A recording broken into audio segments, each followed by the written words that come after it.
இன்றைய சிந்தனை உரையாக சிறிய மாற்றம் பெரிய நலம் என்ற தலைப்பிலே நம்மோடு சிந்தனை உரை அருள்வதற்காக ஹீலர் மோகன்ராஜ் ஐயா அவர்கள் இணைந்துள்ளார்கள். ஐயா அவர்கள் பற்றிய ஒரு சிறு விளக்கம். திரு மோகன்ராஜ் ஐயா அவர்கள் சேலம் பூர்வீகமாக கொண்டவர்கள். என்ஜினியரிங் படித்துள்ளார்கள். 14 ஆண்டுகளாக உடலே மருத்துவர் என்ற மிகச் சிறந்த தலைப்பில் பல்வேறு விழிப்புணர்வு வகுப்புகள் நடத்தியிருக்கிறார்கள். ஐயா அவர்கள் நடத்திய வகுப்புகள் அனைத்தும் யாரையும் தன்னிடம் சிகிச்சைக்கு வாருங்கள் என்று அழைப்பது போல இல்லாமல், யாரிடமும் சிகிச்சைக்கு போக தேவையில்லை, நம் உடலே மருத்துவர் என்ற புரிதலை ஏற்படுத்தி உடலை பற்றியும் நோயை பற்றியும் அடிப்படை புரிதல் வழங்குகிறார்கள்.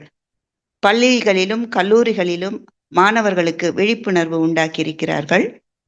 தந்திரா வழியில் தாம்பத்தியம் என்ற பெயரில் 10 ஆண்டுகளாக அதனை சார்ந்த ஆலோசனைகளை வழங்கி வருகிறார்கள். குழந்தை பேறு இல்லாத தம்பதிகளுக்கு சிறப்பு வகுப்புகளும் உண்டு. மேலும் 2.5 ஆண்டுகளாக ஆண்களுக்கு தனியாகவும் பெண்களுக்கு தனியாகவும் தந்திரா வகுப்புகள் நடத்தி வருகிறார்கள்.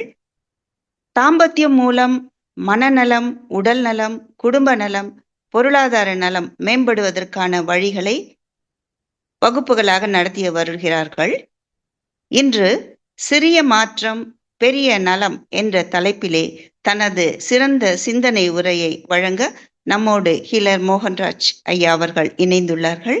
ஐயா அவர்களை மெய் அன்பர்கள் மற்றும் தமிழ் ஆனந்த யோக அருட்தொண்டர்கள் அனைவரின் சார்பாகவும் அன்போடும் மகிழ்வோடும் வாழ்க வளமுடன் என்று வாழ்த்தி வரவேற்கிறோம். வாழ்க வளமுடன் ஐயா. என்னுடைய இன்னைக்கு உரை என்ன அப்படின்னு பாத்தீங்கன்னாக்கா, திடீர்னு கேட்டிருக்கிறாங்க. ஏற்கனவே இந்த குழுவுல மகேஷ்குமார் ஐயா பேசியிருக்காரு, இன்னும் நிறைய அக்குபஞ்சர் மருத்துவர்கள் இதுல பேசியிருக்காங்க. உங்க எல்லாருக்குமே ஒரு புரிதல் இருக்கும் அப்படிங்கிற நம்பிக்கை தான். இருந்தாலும் சிறிய மாற்றம் தான் பெரிய நலன் அப்படிங்கிற ஒரு தலைப்புல தான் நம்ம பேச போறோம். என்கிட்ட கேட்டீங்கன்னா நான் எனக்கு உடல் நலத்தை தவிர மனநலத்தை தவிர வேற டாபிக் எனக்கு பேச தெரியாது. அதனால அதுதான் நம்ம பேசவும் போறோம். இன்னைக்கு காலகட்டத்துல நம்ம மனித குலம் வளர்ச்சி அடைஞ்சதுன்னு நம்ம பேசினாலும் ஒரு விஷயம் எனக்கு தெளிவாக யோசிச்சு பதில் சொல்லுங்க. எந்த வகையில நம்ம வளர்ச்சி அடைஞ்சிருக்கோம் அப்படின்னு ஒரு விஷயத்தை யோசிச்சு பாருங்க. அன்னைக்கு நம்ம கிட்ட கல்வி அறிவு இல்லை, இன்னைக்கு நம்ம படிச்சிருக்கோம். அன்னைக்கு இவ்வளவு விஞ்ஞான தொழில்நுட்பங்கள் இல்லை, இன்னைக்கு அது எல்லாமே நம்ம கிட்ட இருக்கு. அன்னைக்கு இவ்வளவு மருத்துவ வசதிகள் இல்லை, இன்னைக்கு நம்ம கிட்ட இருக்கு. எல்லாமே இருக்கு. ஆனா நம்ம கிட்ட என்ன இப்ப நம்ம தொலைச்சி இருக்கோம், அன்னைக்கு இருந்ததுக்கும் இன்னைக்கு இருந்ததுக்கும் அப்படின்னு பாத்தீங்கன்னா 2 விஷயத்த தொலைச்சிருக்கோம்.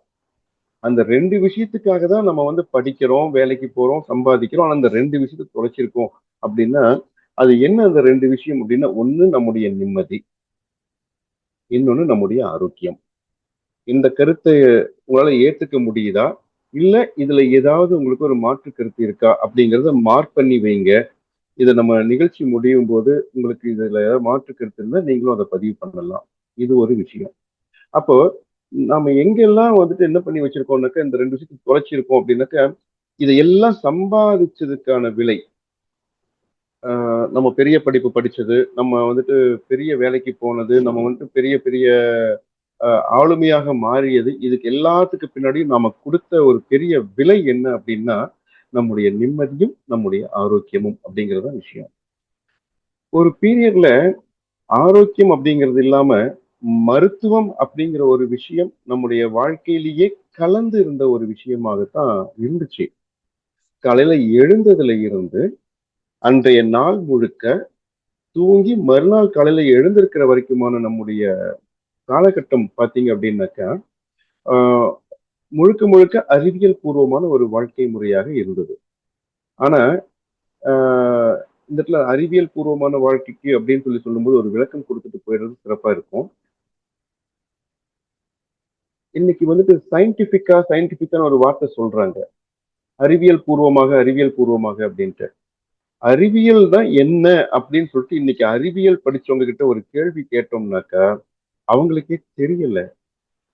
பொதுவா என்னுடைய மேடைகள்லயும் சரி, எல்லா இடத்துலயும் சரி, அறிவியல்னா என்னன்னு கேட்டா யாருக்கும் பதில் சொல்ல தெரியல. ஆனா நாம தெரிஞ்சுக்கணும், knowing the nature is science. அதாவது இயற்கையை அறிந்து கொள்ளுதல் அறிவியல் அப்படிங்கிறது தான் உண்மை. அப்ப இது எப்படி இன்னும் நம்ம விளக்கமா புரிஞ்சுக்கலாம் அப்படின்னா, மேல இருந்து ஒரு ஆப்பிள் கீழே விழுந்தது இல்லையா, நாமளா இருந்து எடுத்து சாப்பிட்டுட்டு போயிருப்போம். ஐசக் நியூட்டன் அவர் அதை எடுத்து பார்த்துட்டு அது எங்க மேல இருக்கு, இந்த பழம் கீழே விழுந்தது ஏன் மேல போகலையே அப்படின்னு சொல்லிட்டு ஒரு ஆய்வு செஞ்சாரு. நமக்கு அதுல கிடைச்சது வந்து ஒரு புவியீர்ப்பு விசை அப்படிங்கிற ஒரு கோட்பாடு. இந்த புவியீர்ப்பு விசை அப்படிங்கிற ஒரு விஷயத்தை நம்ம வந்து அறிவியலாக படிக்கிறோம். அதை வந்து நம்ம என்ன படிக்கிறோம்னா இயற்பியல்ல அறிவியலா நம்ம படிக்கிறோம்.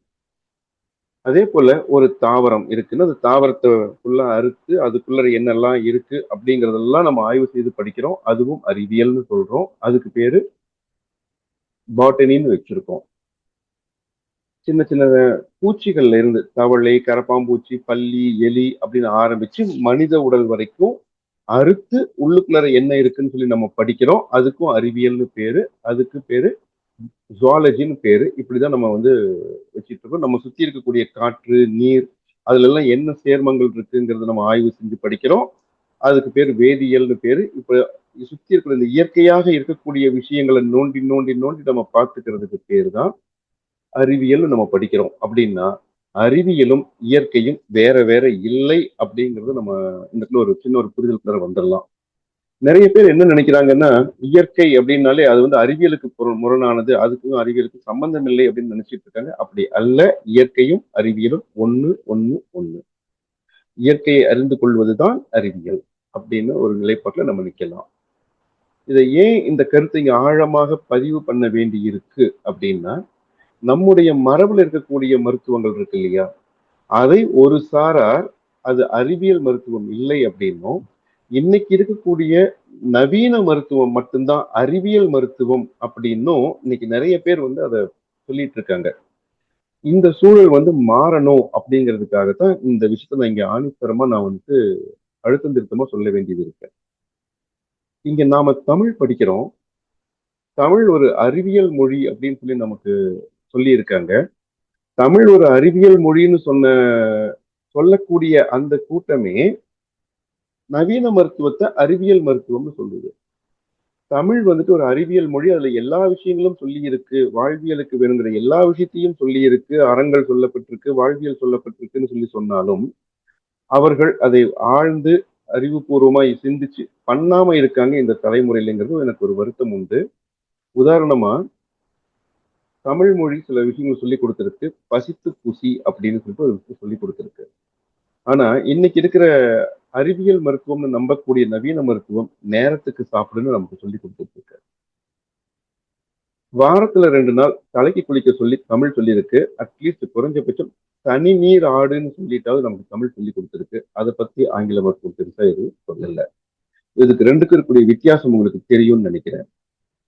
அப்படி இருக்கும் பொழுது தமிழ் அப்படிங்கிற ஒரு விஷயம் நம்முடைய வாழ்க்கைக்கு தேவையான எல்லா விஷயத்தையும் சொல்லி கொடுத்துட்டு போயிடுச்சு. விளையாட்டுகளாக, செய்யுளாக, இல்ல வேற ஏதாவது ஒரு வடிவத்தில் சொல்லி கொடுத்துட்டு தான் போயிருக்காங்க. சனி நீர் ஆடுன்னு சொல்லி கொடுத்த மாதிரி நொறுங்க தின்றால் 100 வயசுன்னு சொல்லிட்டு ஒரு பழமொழி சொல்லி கொடுத்துட்டு போயிருக்காங்க.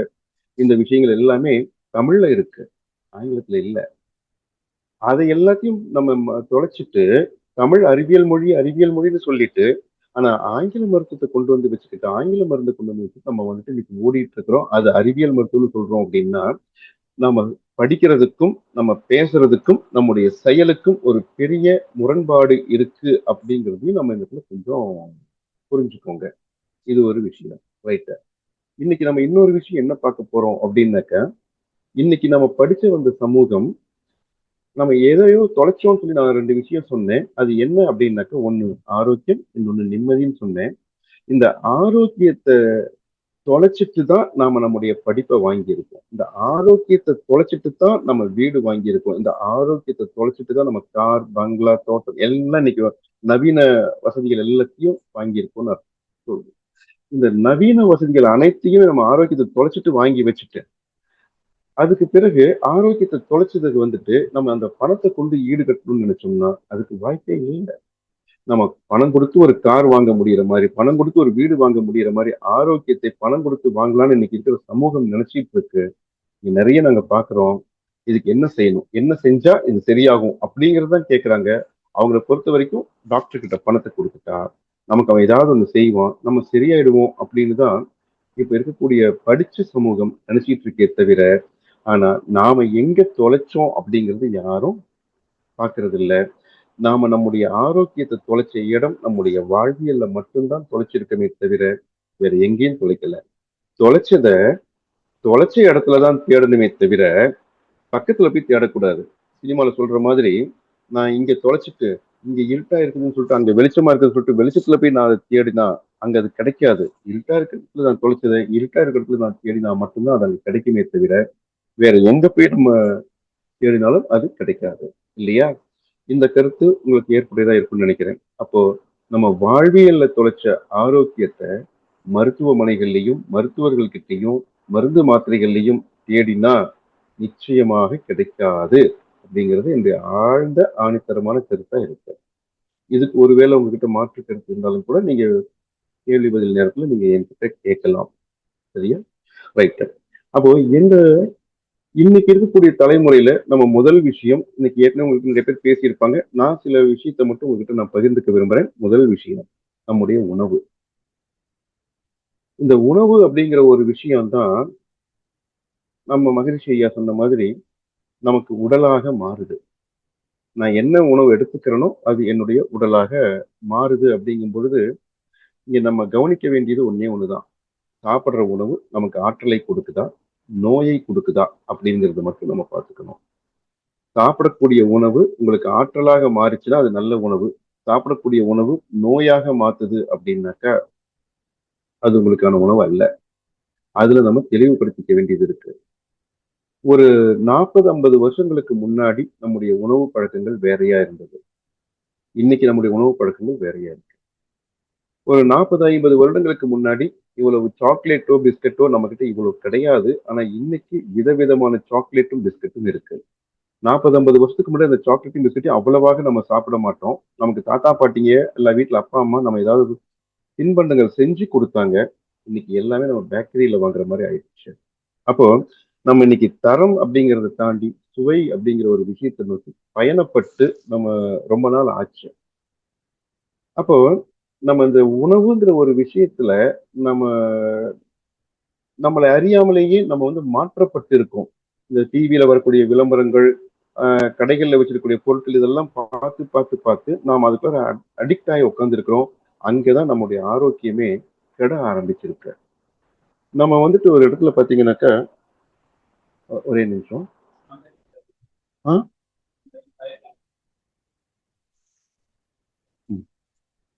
நடுவில் சின்ன ஒரு அறிவிப்பு வந்தது எனக்கு. அதனாலதான் வேற ஒன்றும் இல்லை. அப்போ இந்த வாழ்க்கை முறையை வந்து நம்ம எப்படி நம்ம சொபிஸ்டிகேட்டடுங்கிற பேர்ல சொபிஸ்டிகேஷன் பேர்ல நம்ம வந்து தவறான விஷயத்துல நம்ம போய் உட்காந்துருக்கோம். இங்க நம்ம மாற்ற வேண்டிய முதல் விஷயம் உணவு. ஒரு 50, 60 வருடங்களுக்கு முன்னாடி இவ்வளவு சர்க்கரை நோயாளிகள் கிடையாது. ஆனா இன்னைக்கு சர்க்கரை நோயாளிகள் இருக்கிறோம். அப்போ நாம இங்க செய்ய வேண்டியது உணவுல என்ன பழக்கம் ஐயா மாத்தலாம் அப்படின்னாக்கா முதல் விஷயம் ஒரு பேட்டர்ன் நம்ம இன்னைக்கு கிரியேட் பண்ணி வச்சிருக்கோம். காலையில டிஃபன், மதியம் உணவு, திரும்பவும் நைட்டு டிஃபன் அப்படிங்கிற ஒரு பழக்கத்தை உருவாக்கி வச்சிருக்கோம் இல்லையா? இந்த பழக்கம் நம்மை நோயாளியாக மாத்திட்டு இருக்கு அப்படிங்கிற விஷயம் உங்களை எத்தனை பேருக்கு தெரியும் அப்படின்னு கொஞ்சம் தம்ஸ் அப் பண்ணுங்க, இல்ல ஹேண்ட் ரைஸ் பண்ணுங்க பார்க்கலாம்.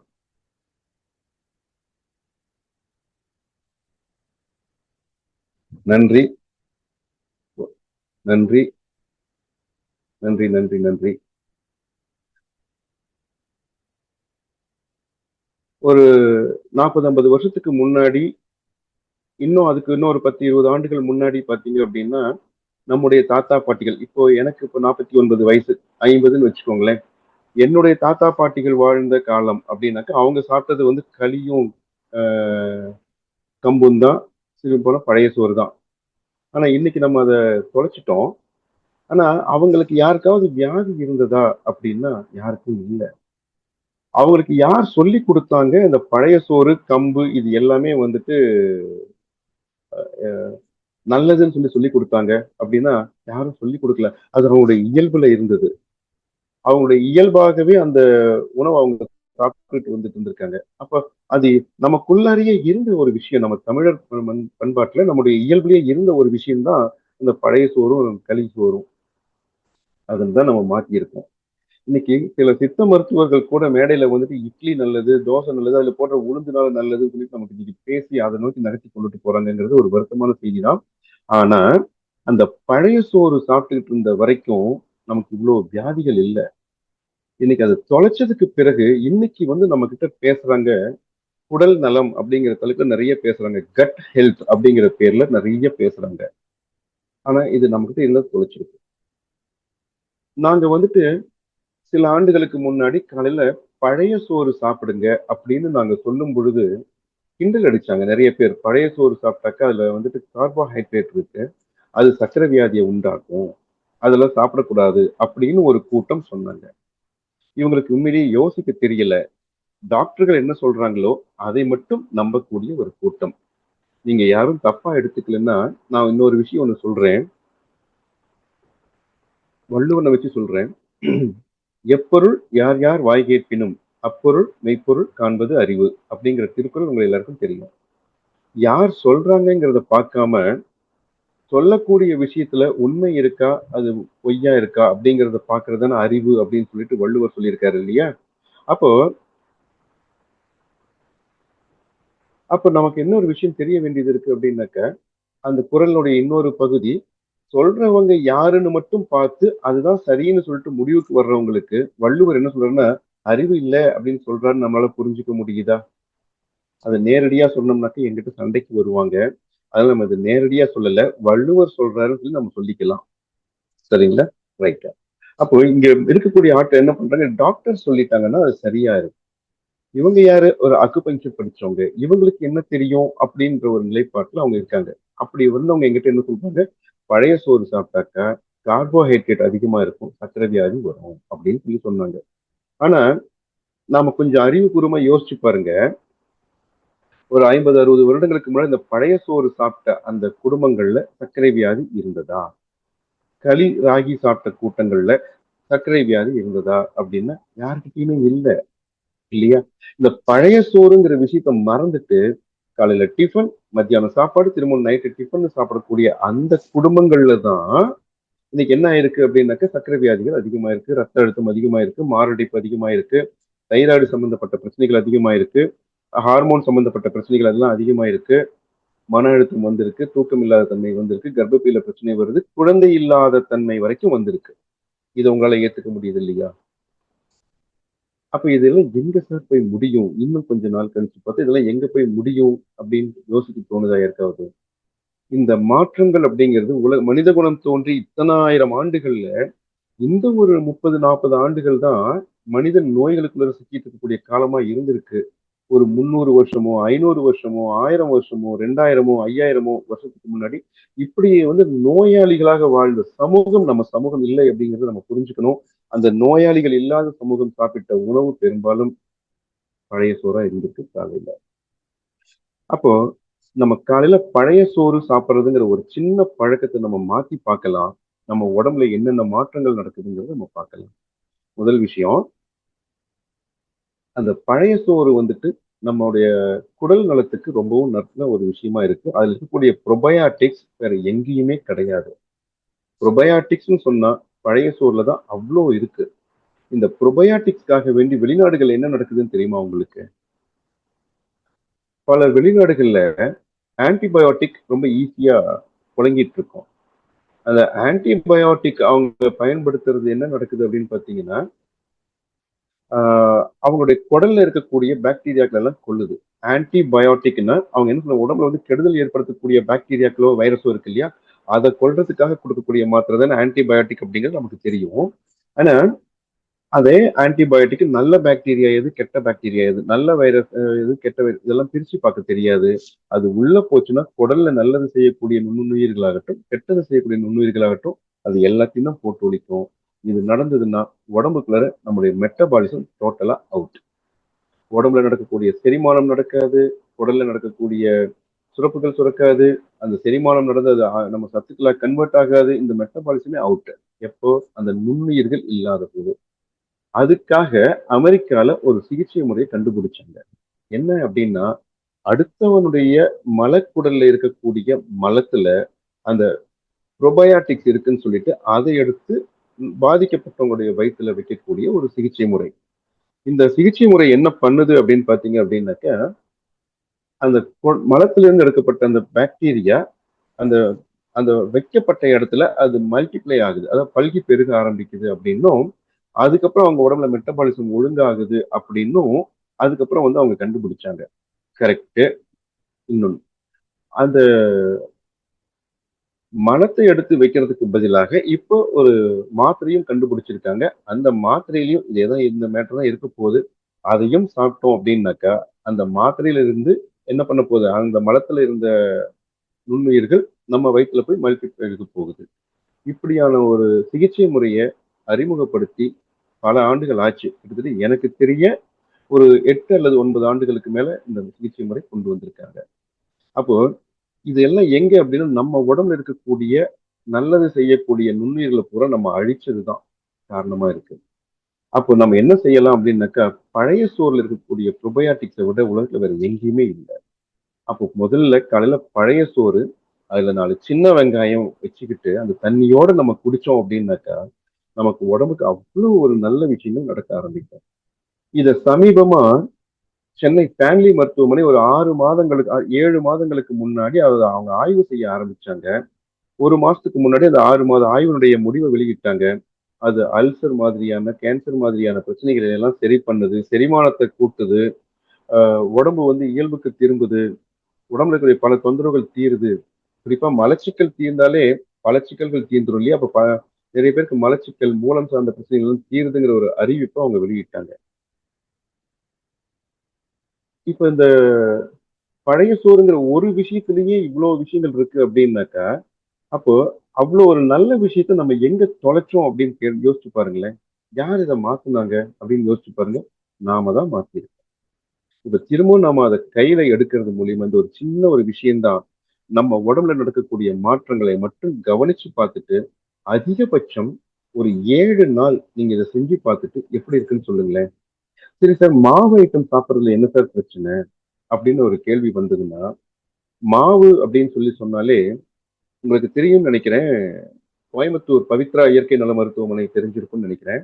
மருதமலை அடிவாரத்துல இருக்கு இல்லையா, சுப்பிரமணிய ஐயா பழைய பெரியவர். இப்போ அவர் அங்க அதிகம் வர்றதில்ல. ஆஹ் அவர் என்ன சொல்லுவாருன்னா, மாவு அப்படின்னு சொல்லி சொன்னாலே அது நோவு, அதுக்கப்புறம் சாவு அப்படின்னு தான் அவர் சொல்லுவாரு. அப்ப மாவு ஐட்டம் வந்து நோய்களை உண்டாக்குது அப்படிங்கறதுதான் உண்மையா இருக்கு. அப்ப மாவு ஐட்டம் எப்படி சார் நோயை உண்டாக்குது அப்படின்னா, அது அரிசியாக வச்சிருக்கிற வரைக்கும் பிரச்சனை இல்லை.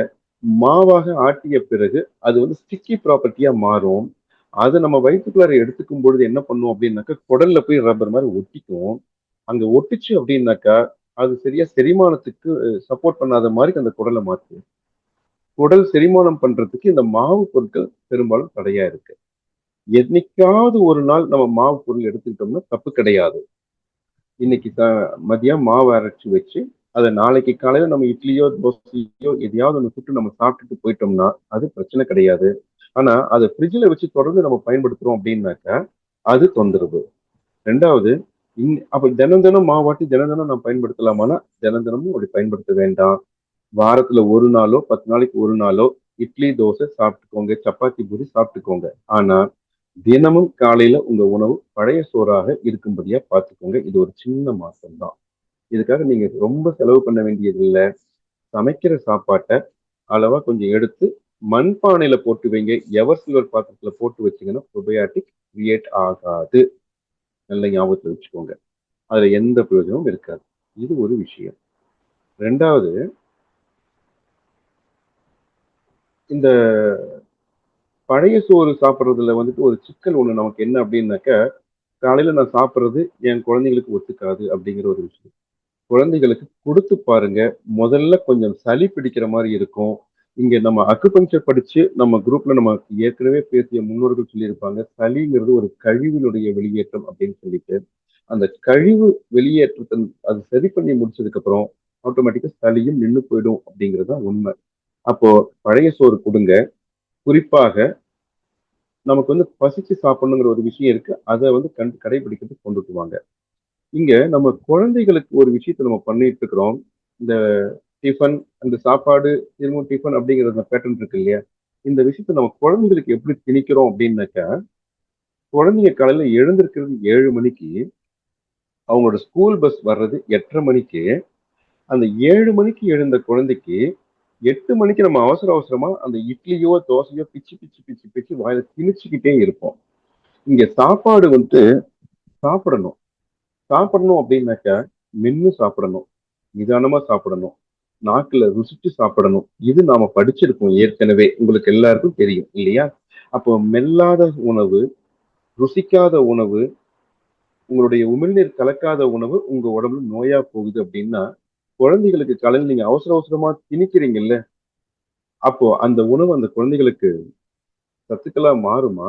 இல்ல நோயா மாறுமா? அப்படின்னு உங்களுடைய யூகத்துக்கு நான் விட்டுடுறேன். என்னைய பொறுத்தவரைக்கும் அது நோயாகத்தான் மாறும்.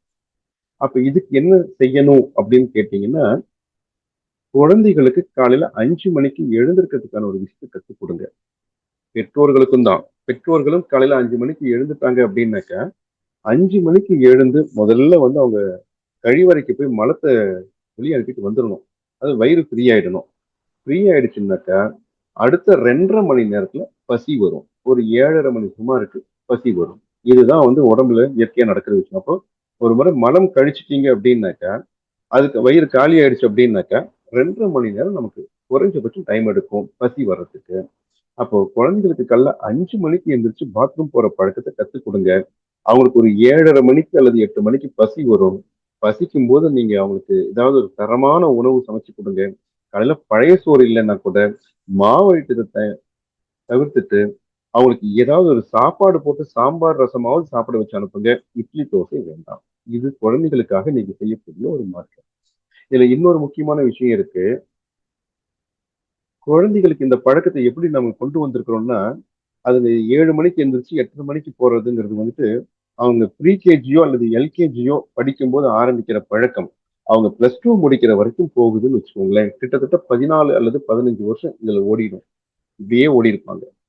அதுக்கு பிறகு 3 ஆண்டு காலேஜ் படிக்கிறாங்க அப்படின்னாக்கா, கிட்டத்தட்ட 18 வருட காலம் அங்க லேட்டா எழுந்திருக்கிறதும், அறக்க பறக்க சாப்பிட்டுட்டு பஸ்ல போய் ஏறி உட்காந்துட்டு காலேஜுக்கோ, ஸ்கூலுக்கோ போறதோ நடக்குது அப்படின்னாக்கா, அவங்க அந்த ஸ்கூல், காலேஜ் முடிச்சு வெளியில வரும்போதே, பெரும்பாலும் அவங்க செரிமானம் கெட்டு நோயாளிகளாக மாறியிருப்பாங்க. அப்போ 2வது ஒரு சின்ன மாற்றம் என்ன அப்படின்னா, கொஞ்சம் காலையில சீக்கிரமா எழுந்து நம்ம குளிக்கிறது தான் ஒரு சரியான ஒரு பழக்கமா இருக்கும். அத பெரியவங்க நீங்க செஞ்சுட்டு, அதுக்கப்புறம் நம்ம குழந்தைகளுக்கு சொல்லிக் குடுங்க. இது 2வது விஷயம். 3வது ரொம்ப முக்கியமான ஒரு விஷயம். இந்த 3வது விஷயத்தோட நம்ம இந்த இந்த இத நிறைவு செய்யலாம். இரவு தூக்கம். பெரியவங்க இன்னைக்கு கண்ணு முழிச்சு மொபைல் ஃபோனையும், டிவியும் பார்த்துட்டு இருக்கிறது விஷயம் தான். நாமளாவது சின்ன வயசுல தூங்கிட்டு வந்திருப்போம். ஆனா குழந்தைகளுக்கு குழந்தை பருவத்தில இருந்தே அவங்க தூக்கத்த கெடுத்துக்கிட்டு, இரவு நீண்ட நேரம் கண் விழிக்கிற மாதிரியான ஒரு சூழல பெரியவங்க நம்ம உருவாக்கி குடுத்துருக்கோம் இல்லையா? இந்த விஷயத்தையும் குழந்தைங்க கிட்ட மாத்துங்க. இது ஏன் நான் குழந்தைகளுக்காக நான் சொல்றேன் அப்படிங்கிறது காரணம் இருக்கு. இரவு நீங்க தாமதமாக தூங்குறது, தாமதமாக உணவு எடுக்கிறதுங்கிறது, உங்களுடைய உடம்புடைய மெட்டபாலிசத்த டோட்டலா மாத்தும். இரவு 9 அல்லது 9:30 மணிக்கு நீங்க படுக்கையில படுத்து தூங்கணும். தூங்கும் பொழுது உங்க வயிறு காலியா இருக்கணும் அப்படிங்கிறது, நான் என்னுடைய வகுப்புகள்ல தொடர்ச்சியாக சொல்லிட்டு இருக்கக்கூடிய ஒரு விஷயம். அப்படி இரவு தூக்கம் அப்படிங்கிறது வந்துட்டு ஒரு மனுஷனோட ஹெல்த்துக்கு ரொம்ப முக்கியம். ஏன்னா, சூரிய அஸ்தமனத்துக்கு பிறகுதான் நம்முடைய பிட்யூட்டரி கிளாண்டுக்கு கீழ இருக்கக்கூடிய பீனியல் கிளாண்ட்ல இருந்து மெலட்டோனின் அப்படிங்கிற ஒரு திரவம் சுரக்குது. அந்த மெலட்டோனின் திரவம் என்ன பண்ணுதுன்னாக்கா, நம்முடைய தைராய்டு கிளாண்ட ஸ்டிமுலேட் பண்ணி விடுது. நம்முடைய பான்கிரியாஸ்ன்னு சொல்லக்கூடிய கணையத்த ஸ்டிமுலேட் பண்ணி விடுது. நம்ம சிறுநீரகத்துக்கு மேல இருக்கக்கூடிய அட்ரினல் கிளாண்ட ஸ்டிமுலேட் பண்ணி விடுது. அதுபோக இரவு நேரத்துல உங்க உடம்புல தெரிஞ்சோ, தெரியாமலோ தேங்கி இருக்கக்கூடிய கழிவுகள அது பிரிச்சு எடுக்குது. காலை காலையில நீங்க வந்து சிறுநீர் கழிக்கும் போதோ, அல்லது ஆ மலம் கழிக்கும் போதோ, அதுல அந்த கழிவுகளை எல்லாம் வெளிய தள்ளிருது. அப்ப கழிவுகள் உடம்புல தேங்காம தங்கி உங்களுக்கு நல்லது செய்யறதுக்கு உங்களுக்கு தூக்கம் முக்கியம். ஆனா, நீங்க இரவு தாமதமாக சாப்பிட்டுட்டு, தாமதமா தூங்குனீங்கன்னா, உடம்புல கழிவுகள் தேங்க ஆரம்பிச்சதுன்னா, அடுத்த சில ஆண்டுகள்ல நீங்க நோயாளியாக மாறதுக்கான வாய்ப்பு இருக்கு. இந்த விஷயத்தையாவது உங்க குழந்தைகளுக்கு கத்துக் குடுங்க. ஏன்னா, இன்னைக்கு இருக்கக்கூடிய தலைமுறை அப்படிங்கிறது ரொம்பவே ஒரு முக்கியமான ஒரு காலகட்டத்துல நிக்கிறாங்க. என்னுடைய தாத்தாவுக்கு 80 வயசுல அவர் மரணம் அடையும் போது கூட அவருக்கு உடம்புல நோய் கிடையாது. 80, 85 வயசுல அவர் மரணம் அடையும் போது கூட அவருக்கு நோய் கிடையாது. ஆனா அதுக்கு அடுத்தடுத்த தலைமுறைகள்ல பாத்தீங்க அப்படின்னாக்க இன்னைக்கெல்லாம் 30 வயசுல 40 வயசுல இன்னைக்கு நோயோட சுத்திட்டு இருக்கக்கூடிய தலைமுறையாக இன்னைக்கு நம்ம மாறி இருக்கோம். அப்போ நம்ம குழந்தைகளுக்கு இந்த பழக்கத்தை இந்த மாற்றத்தை நீங்க கத்துக் கொடுத்தா மட்டும்தான். ஏன்னா விளையும் பயிர் முளையிலே தெரியுமாங்க. 5ல் விளையாதது 50ல் விளையாது இல்லையா? அப்போ அந்த வயசுல நீங்க இதை கத்துக் கொடுத்துட்டீங்கன்னா, என் அம்மா எனக்கு கத்துக் கொடுத்த ஒரு பழக்கம் இருக்கு. புளிக்காம என் அம்மா எனக்கு சோறு போட மாட்டாங்க. கூழானாலும் புளித்து குடி, கந்தையானாலும் கசக்கி கட்டுன்னு சொன்னாங்கல்ல. புளிக்காம என் அம்மா எனக்கு சோறு போட மாட்டாங்க என்னோட சின்ன வயசுல. இன்னைக்கு வரைக்கும் எனக்கு அந்த பழக்கம் தொடர்ந்துகிட்டு இருக்கு. என் அம்மா கிட்ட இருந்து என் பசங்களுக்கு அந்த பழக்கம் வந்திருக்கு. நான் கூட அவங்கள எதுவும் பண்ணல. ஆனா என் அம்மா அதை பழக்கியிருக்காங்க. அப்போ அடுத்த ஜெனரேஷன் ஆரோக்கியமா வாழணும்னு நினைக்கக்கூடிய பெற்றோர்கள் அவங்களுக்கு முதல்ல கத்துக் கொடுக்க வேண்டிய விஷயம் காலையில சீக்கிரமா எழற ஒரு பழக்கம். அப்ப முதல்ல பேரண்ட்ஸ் சீக்கிரமா எழுந்துக்கணும். அவங்க குளிச்சு ரெடி ஆகணும். குழந்தைகளை குளிப்பாட்டி ரெடி பண்ணணும். 2வது விஷயம், காலையில டிஃபன் ஐட்டத்தை தவிர்த்துட்டு பழைய சோறு கொடுத்து பழக்குங்க. இது 2வது விஷயம். 3வது விஷயம், இரவு சீக்கிரமாக தூங்குறதுக்கான சூழலை உருவாக்கி கொடுங்க. உங்களுக்கும் சரி, உங்க குழந்தைகளுக்கும் சரி. இந்த 3 விஷயம் நீங்க அதிகபட்சம் 7 நாள், நான் 1 மண்டலம் 2 மண்டலம் சொல்லல, வெறும் 7 நாள் மட்டும் நீங்க செஞ்சு பார்த்துட்டு எப்படி இருக்கு அதனுடைய மாற்றம்ங்கிறத நீங்க தயவு செய்து அப்டேட் பண்ணுங்க. உங்க உடம்புல நல்ல ஒரு மாற்றத்தை நீங்க பார்க்க முடியும். சரியா? இப்போ அதிகபட்சம் நம்ம ஒரு 45 நிமிஷம் பக்கமா நம்ம பேசியிருக்கோம். 50 நிமிஷமா பேசியிருக்கோம். ஆஹ் இதுல உங்களுக்கு ஏதாவது சந்தேகங்கள் இருக்குன்னா நீங்க கேட்கலாம்.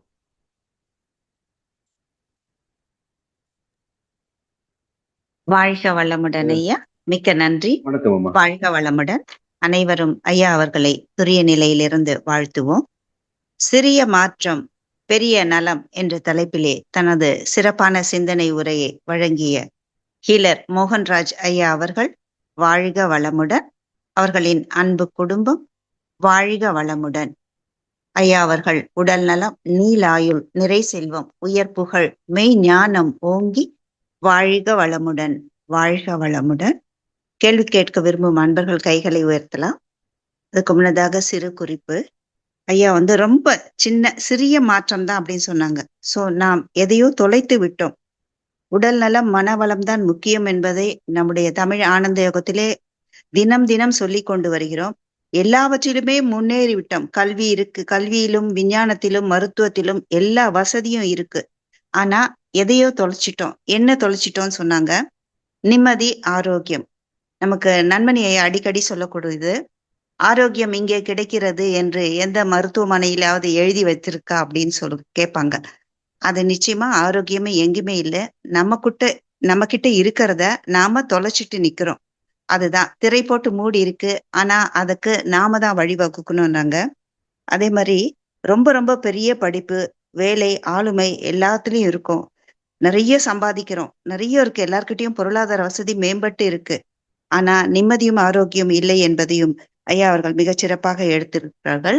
இன்றைய விஞ்ஞானம் நமக்கு என்ன கத்து கொடுத்திருக்குன்னா, பழைய எல்லாத்தையும் மறந்துட்டோம். நம்ம அந்த இயற்கையோடு இணைந்த வாழ்வை மறந்து விட்டோம். அதனால் இந்த நம்முடைய ஆரோக்கியம் கெட்டு இருக்கு. அந்த இயற்கையை அறிந்து கொள்வதுதான் அறிவியல் என்றும், அந்த பசித்து புசி ரசித்து மென்று உமிழ்நீர் கலந்து உண்ண வேண்டும் என்பதையும் நமக்கு பழைய சித்தர்கள் முறையிலேயே சொல்லிட்டு போயிருக்காங்க. அதையெல்லாம் கடந்து நான் படிச்சுட்டேன், எனக்கு எல்லாம் தெரியும்னு ஐயாவுடைய சிந்தனை துளிகள்லயும் 2-3 நாளைக்கு முன்னாடி அதுதான் வந்தது. இன்றைய படித்த சமூகம் எல்லாத்தையுமே கேள்வியா கேட்டு எங்களுக்கு எல்லாம் தெரியும் அப்படின்றதும் போரு. நம்ம அந்த ஆரோக்கியத்தை தொலைத்துட்டு எத்தனை கோடி வைத்திருந்தாலும் ஆரோக்கியத்தை யாருக்குமே கொடுக்க முடியாது. உங்களுடைய ஆரோக்கியம் உங்கள் கையில் என்பதை நாம் உணர வேண்டும் என்பதை மிக அற்புதமாக எடுத்துரைத்தார்கள். அதாவது நாம் முதல் விஷயமாக நம்முடைய உணவு, நாம் உண்ணக்கூடிய உணவுதான் உடலாக மாறுகிறது, 7 தாதுக்களாக மாறுகிறது என்பதை மகரிஷி நமக்கு தத்துவத்திலே அற்புதமாக கொடுத்திருக்கிறார்கள். அவர்கள் 40 வருடம் ஆராய்ந்து தெளிந்து மக்களுக்கு நல்ல ஒரு அமுத கலசத்துல அதை கொடுத்துட்டு போயிருக்காங்க. வேண்டியவர்கள் எடுத்துக்கொள்ளுங்கள். வேண்டாதவர்கள் நோய்வாய்ப்பட்டு இருங்கள். அப்படித்தான் இருக்குங்க. அதே மாதிரி இரண்டாவதாக ஐயா என்ன சொன்னாங்கன்னா, நம்முடைய கட் ஹெல்த்துக்காக ப்ரோபயாட்டிக் ஆன அந்த பழைய சாதம் சாப்பிட்டவங்க ஆரோக்கியமா இருக்காங்க. அத பற்றி நீங்க கேள்வி கேட்கலாம் என்று சொன்னாங்க. அந்த பழைய சாதத்துல கார்போஹைட்ரேட் தான் இருந்தாலும், அது நம்முடைய நல்ல நுண்ணுயிர்களை அது பாதுகாத்து, நம்முடைய அந்த குடலுக்கு ஒரு மென்மை தன்மையை கொடுத்து, ஆரோக்கியத்தை கொடுக்கிறது. அதே மாரி அதுக்கு வேறு மருத்துவங்களிலும் மாத்திரைகளாகவும் மருத்துவர்கள் கொடுத்து கொண்டிருக்கிறார்கள்னு, அந்த கஷ்டம்லாம் விட்டுட்டு நம்ம பழைய சாதம் சாப்பிடுறதுக்கு ஒண்ணும் சிரமமே இல்ல. ரொம்ப சின்ன மாற்றம் தான். அதை நாம் பழக்குவோம். இந்த மனச்சிக்கல் தரும், பல சிக்கலை தரும். நல்ல விஷயம். பழைய சாதம் நாம தான் மாறணும் அப்படின்னு சொன்னாங்க. இதை 7 நாள் செய்து பாருங்கள். 7 நாள் செய்து பார்த்தால் உங்களுடைய குடல் இலகுவாகும். இதுக்கு உதாரணமா நானே அதை பழகியிருக்கேன். ஏன்னா நம்ம இயற்கை நலவாழ்வு மையத்திலையும் அதெல்லாம் சொல்லி கொடுத்திருக்காங்க. பல்வேறு நலவாழ்வு மையங்களுக்கு சென்று அதை புரிந்து கடந்த 2 வருடமாக நம்முடைய தமிழ் ஆனந்தக யோகத்தில் இருக்கக்கூடிய நிறைய அன்பர்கள் அந்த பழைய சாதம், பாரம்பரிய அரிசி அதெல்லாம் வாங்கி அதை ரெடி பண்ணி ப்ரோபயாட்டிக்க உபயோகப்படுத்துறோம். அடுத்ததாக கேள்வி பதில். அனிதா சசிகுமாரம்மா பேசலாமா?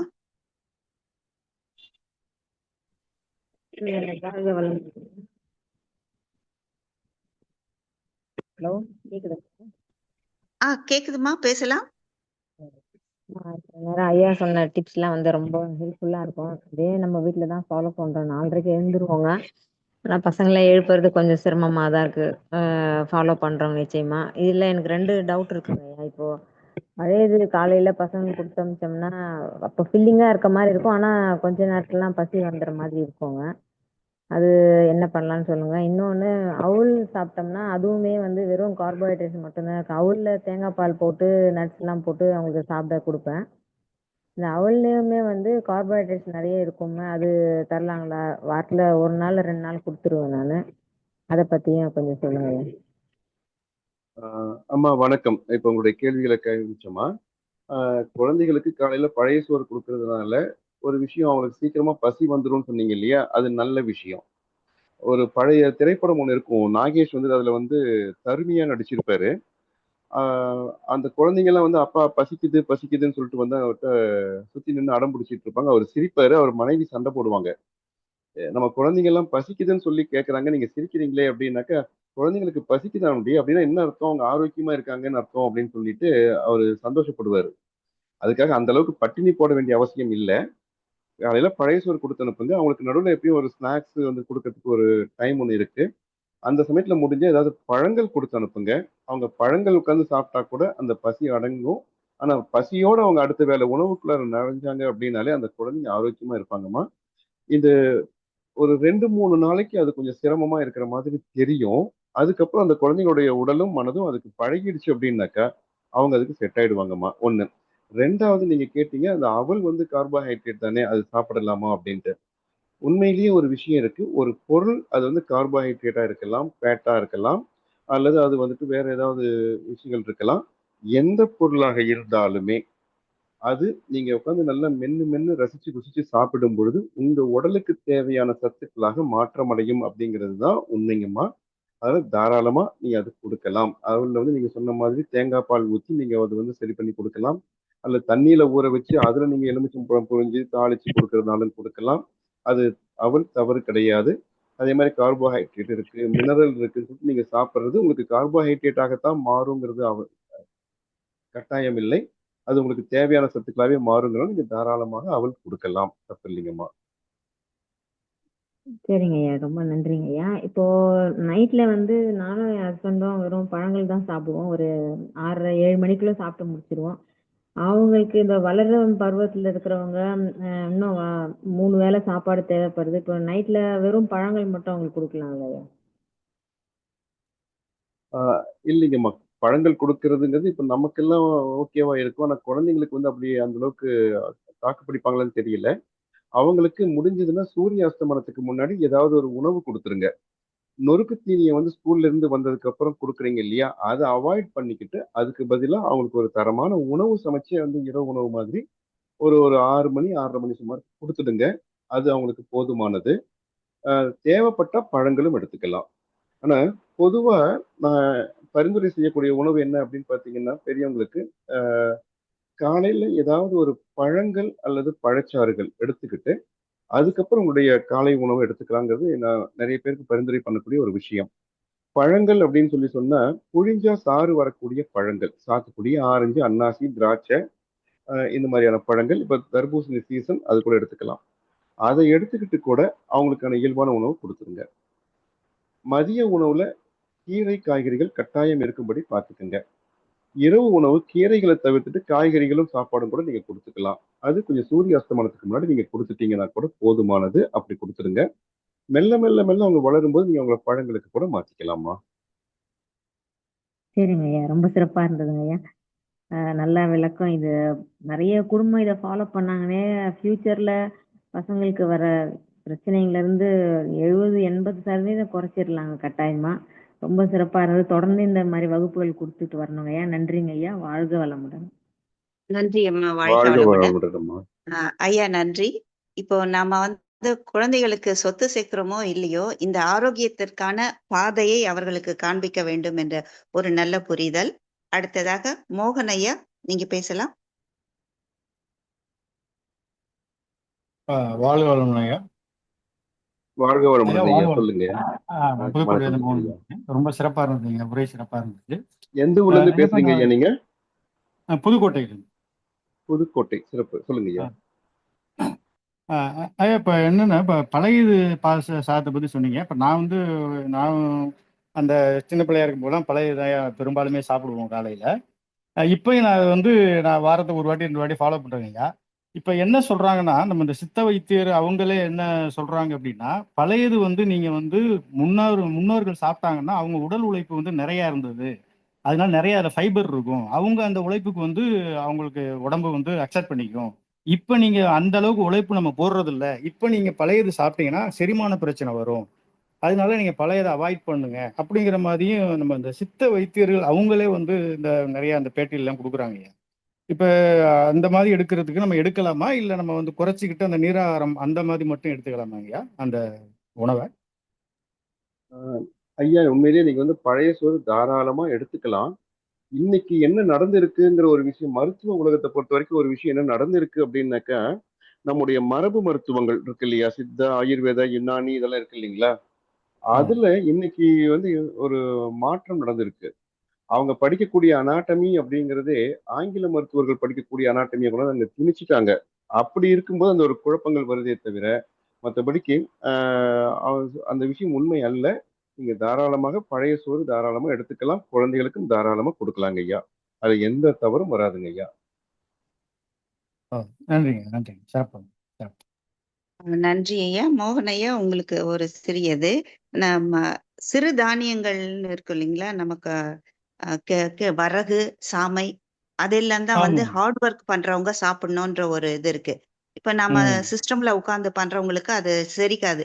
ஒரு 1/4 டம்ளர் சாதம் சாப்பிட்டாலே ரொம்பிடும். ஆனா பழைய சாதம் நல்ல பசிய தூண்டும், ஆரோக்கியமா இருக்கும். கட் ஹெல்த்துக்கு ரொம்ப முக்கியம்.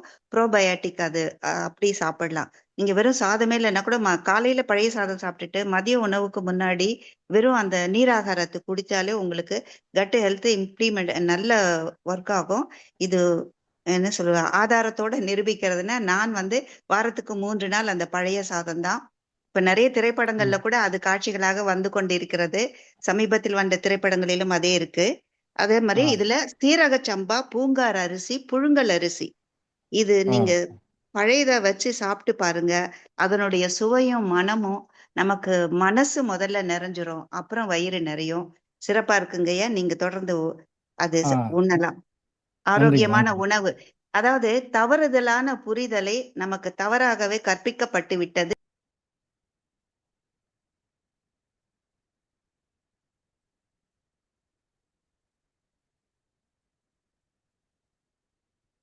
ஹலோ, லைன்ல இருக்கீங்களாம்மா? வாய்ஸ் கட் ஆயிருக்கு. வாழ்க வளமுடன் ஐயா. உண்மையை உண்மையாக ஒத்துக்கொள்வோம் ஐயா. பழைய சாதம் நல்லது. கனகராணி அம்மா, வாழ்க வளமுடன். வாழ்க வளமுடன் ஐயா. வாழ்க வளமுடன் ஐயா. வாழ்க வளமுடன் அம்மா. சிறப்பாக இருந்ததுங்க ஐயா. உங்களோட இந்த உணவு முறை பழக்கத்தை எல்லாம் மாத்தணும். நாங்களாம் ஃபர்ஸ்ட்ல அப்படிதாங்க ஐயா. ஒரே உணவு நீங்க சொன்ன மாதிரி அந்த இட்லி தோசை 2 நாள் முடிஞ்சிருச்சுன்னா வேற 2 நாள் ஏதாவது எடுத்துக்குவோம். மறுபடியும் இந்த இட்லி தோசை இந்த உணவு பழக்கங்களை ஒரே ஸ்டைல்லயே கொண்டு வந்துதாங்க உடல் மாற்றம், உடல்ல பல சிக்கல்களை எல்லாம் கொண்டு வந்தோம். இப்ப எல்லாம் அந்த மாற்றத்தை கொஞ்சம் கொஞ்சமா நம்ம மாற்றம் கொண்டு வரும்போது நல்லா இருக்குங்க ஐயா. இப்ப நீங்க இந்த பழைய சோறு டெய்லி சாப்பிட சொன்னீங்க. நான் என்ன பண்றேங்கன்னா, இந்த சிறுதானியம் இதெல்லாம் நைட்டு இந்த கவுனி அரிசி ஊற வச்சு காலையில அத கஞ்சியா பண்ணி, இறக்கி அதுல கொஞ்சம் தேங்காய் பால் ஊத்தி குடிக்கிறேங்கய்யா. அந்த மாதிரி செய்யலாமா? இல்ல நைட்டு ஆக்கி வச்சு இப்ப அதையே அந்த மாதிரி மாத்திக்கலாங்களா ஐயா? அம்மா, இது ஒரு சிறப்பான கேள்வி.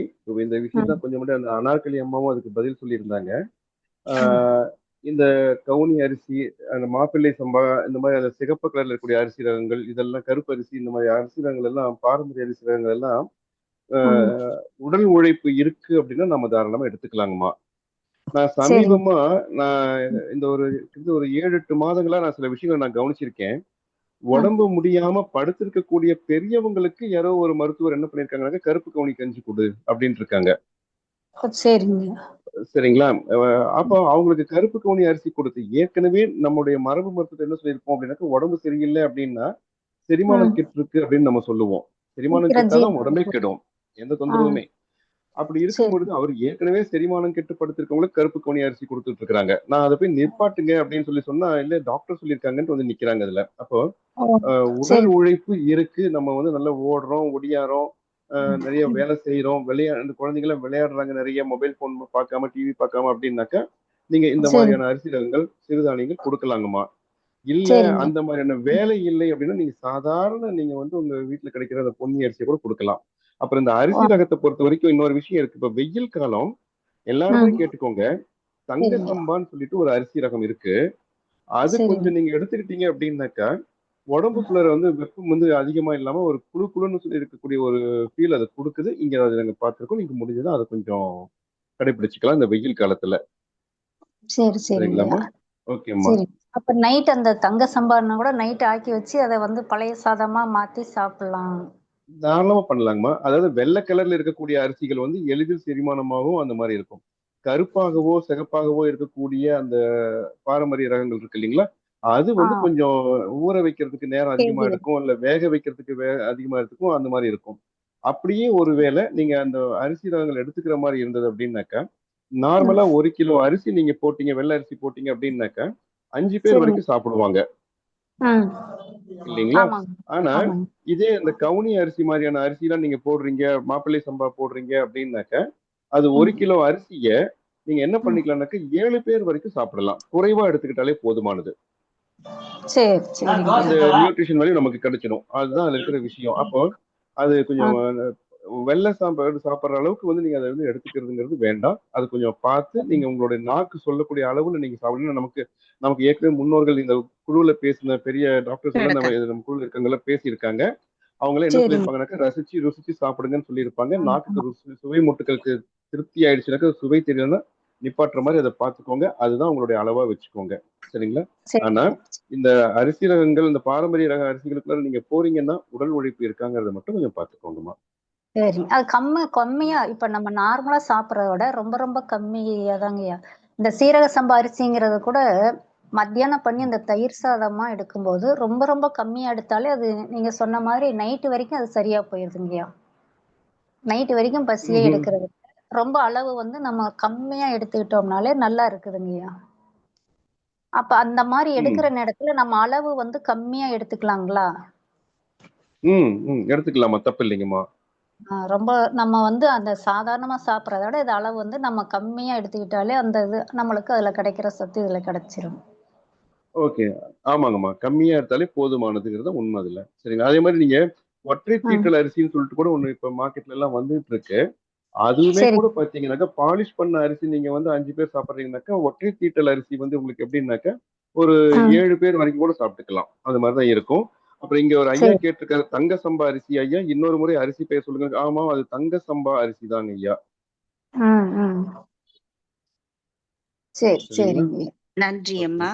இப்போ தங்க சம்பா அரிசி இந்த வெயில் ம். நாளைக்கு உடல் குளிர்ச்சி தரும்னு சொல்லியிருக்காங்க. நமக்கு பாரம்பரிய ரக அரிசிகள் வந்து பாஸ்கர் ஐயா காரைக்கால் அவர்கள் நிறைய எல்லா ஆமா. அரிசியுமே சிவன் சம்பா, சீரக சம்பா, புழுங்கல் அரிசி, பச்சரிசி, தங்கச்சம்பா, அப்புறம் விரல் ஆமாங்க. அரிசி, ஒற்றை தீட்டல் அரிசி எல்லாமே அவங்க கிட்ட இருக்கு. நார்மலா அவர் வந்து அவரே விவசாயின்றதுனால அந்த நேரடியான வ- விலைக்கு நமக்கு நேர்மையாக கொடுக்கிறார். நிறைய பேர் நம்ம அதுல தான் வாங்கியிருக்கோம். நான் அந்த குரூப்லயே ஷேர் பண்றேன். சோ இது வந்து பாரம்பரிய ரக அரிசிகள் வந்து நமக்கு கொஞ்சம் சாப்பிட்டாலே நிறைவா இருக்கும். அதுதான் வித்தியாசம். தீட்டப்பட்ட அரிசிகள் சாப்பிட்டால் உங்களுக்கு பசி நிறைய சாப்பிடுவோம், ஆனா சத்து இருக்காது. அது அது தெரிஞ்சுக்கோங்க எல்லாருமே. இதை நீங்க பழக பழக உங்களுக்குள்ளேயே ஒரு புரிதல் வரும். யார்கிட்டயும் டவுட் கேட்க வேண்டியது இல்லை. பட் நாம இதை வந்து முன்னிறுத்தி செயல்படுத்தணும். எல்லாமே இப்ப நம்ம தத்துவங்களையும் எல்லாத்துக்குமே செயல்படுத்தணும்ன்ற மாதிரி இது சாப்பாட்டு விஷயத்திலயும் நாங்க கூட நீங்க அங்கதாங்க வாங்கியிருக்கிறோம். நீங்க தெரிந்தெடுத்து செய்யும் போது உங்களுக்குள் ஒரு புரிதல் வரும். ஒரு நாள் தவறாகலாம், மறுநாள் சரியாயிடும். தொடர்ந்து பயணிப்போம். நல்லதுங்கய்யா. அடுத்து அதே மாதிரி இங்க வந்து ஒரு ஐயா காந்தி வைத்தியர் அப்படின்னு சொல்லிட்டு ஒரு ஐயா வந்து அனுபவ வைத்தியர்கள் இப்படி கருத்தை சொல்ல மாட்டார்கள் ஐயான்னு சொல்லியிருக்காரு. அதிகமா அந்த பழைய சோறு சாப்பிட்றதெல்லாம் தப்புன்னு சொல்லிட்டு சொன்னதுக்கு வந்துட்டு அவர் இந்த கருத்து சொல்லியிருக்காருன்னு நினைக்கிறேன். உண்மைங்க ஐயா, அனுபவ வைத்தியர்கள் கண்டிப்பா வந்துட்டு இதை சொல்லியிருக்க மாட்டாங்க. இன்னைக்கு வரக்கூடிய இந்த புதிதாக வரக்கூடிய வைத்தியர்கள் தான் அதை சொல்லிட்டு இருக்காங்க. இப்ப சமீபமாக நம்ம வந்து தாகம் எடுக்கும்போது தண்ணி குடிக்கணும்னு நம்ம சொல்லிட்டு இருக்கிறோம். ஆனா இன்னைக்கு நேச்சுரோபதி பாடத்திட்டத்துல பசிச்சு சாப்பிடுங்கன்னு ஒரு பக்கம் சொன்னாலும் ஒரு நாளைக்கு 3 லிட்டர் குடிங்க, 5 லிட்டர் குடிங்கன்னு வேற அங்க சொல்லப்பட்டிருக்கிற பாடத்திட்டம் அங்க நேச்சுரோபதியில படிச்சுட்டு இருக்கிறாங்க ஐயா. நீங்க சொன்னது உண்மை.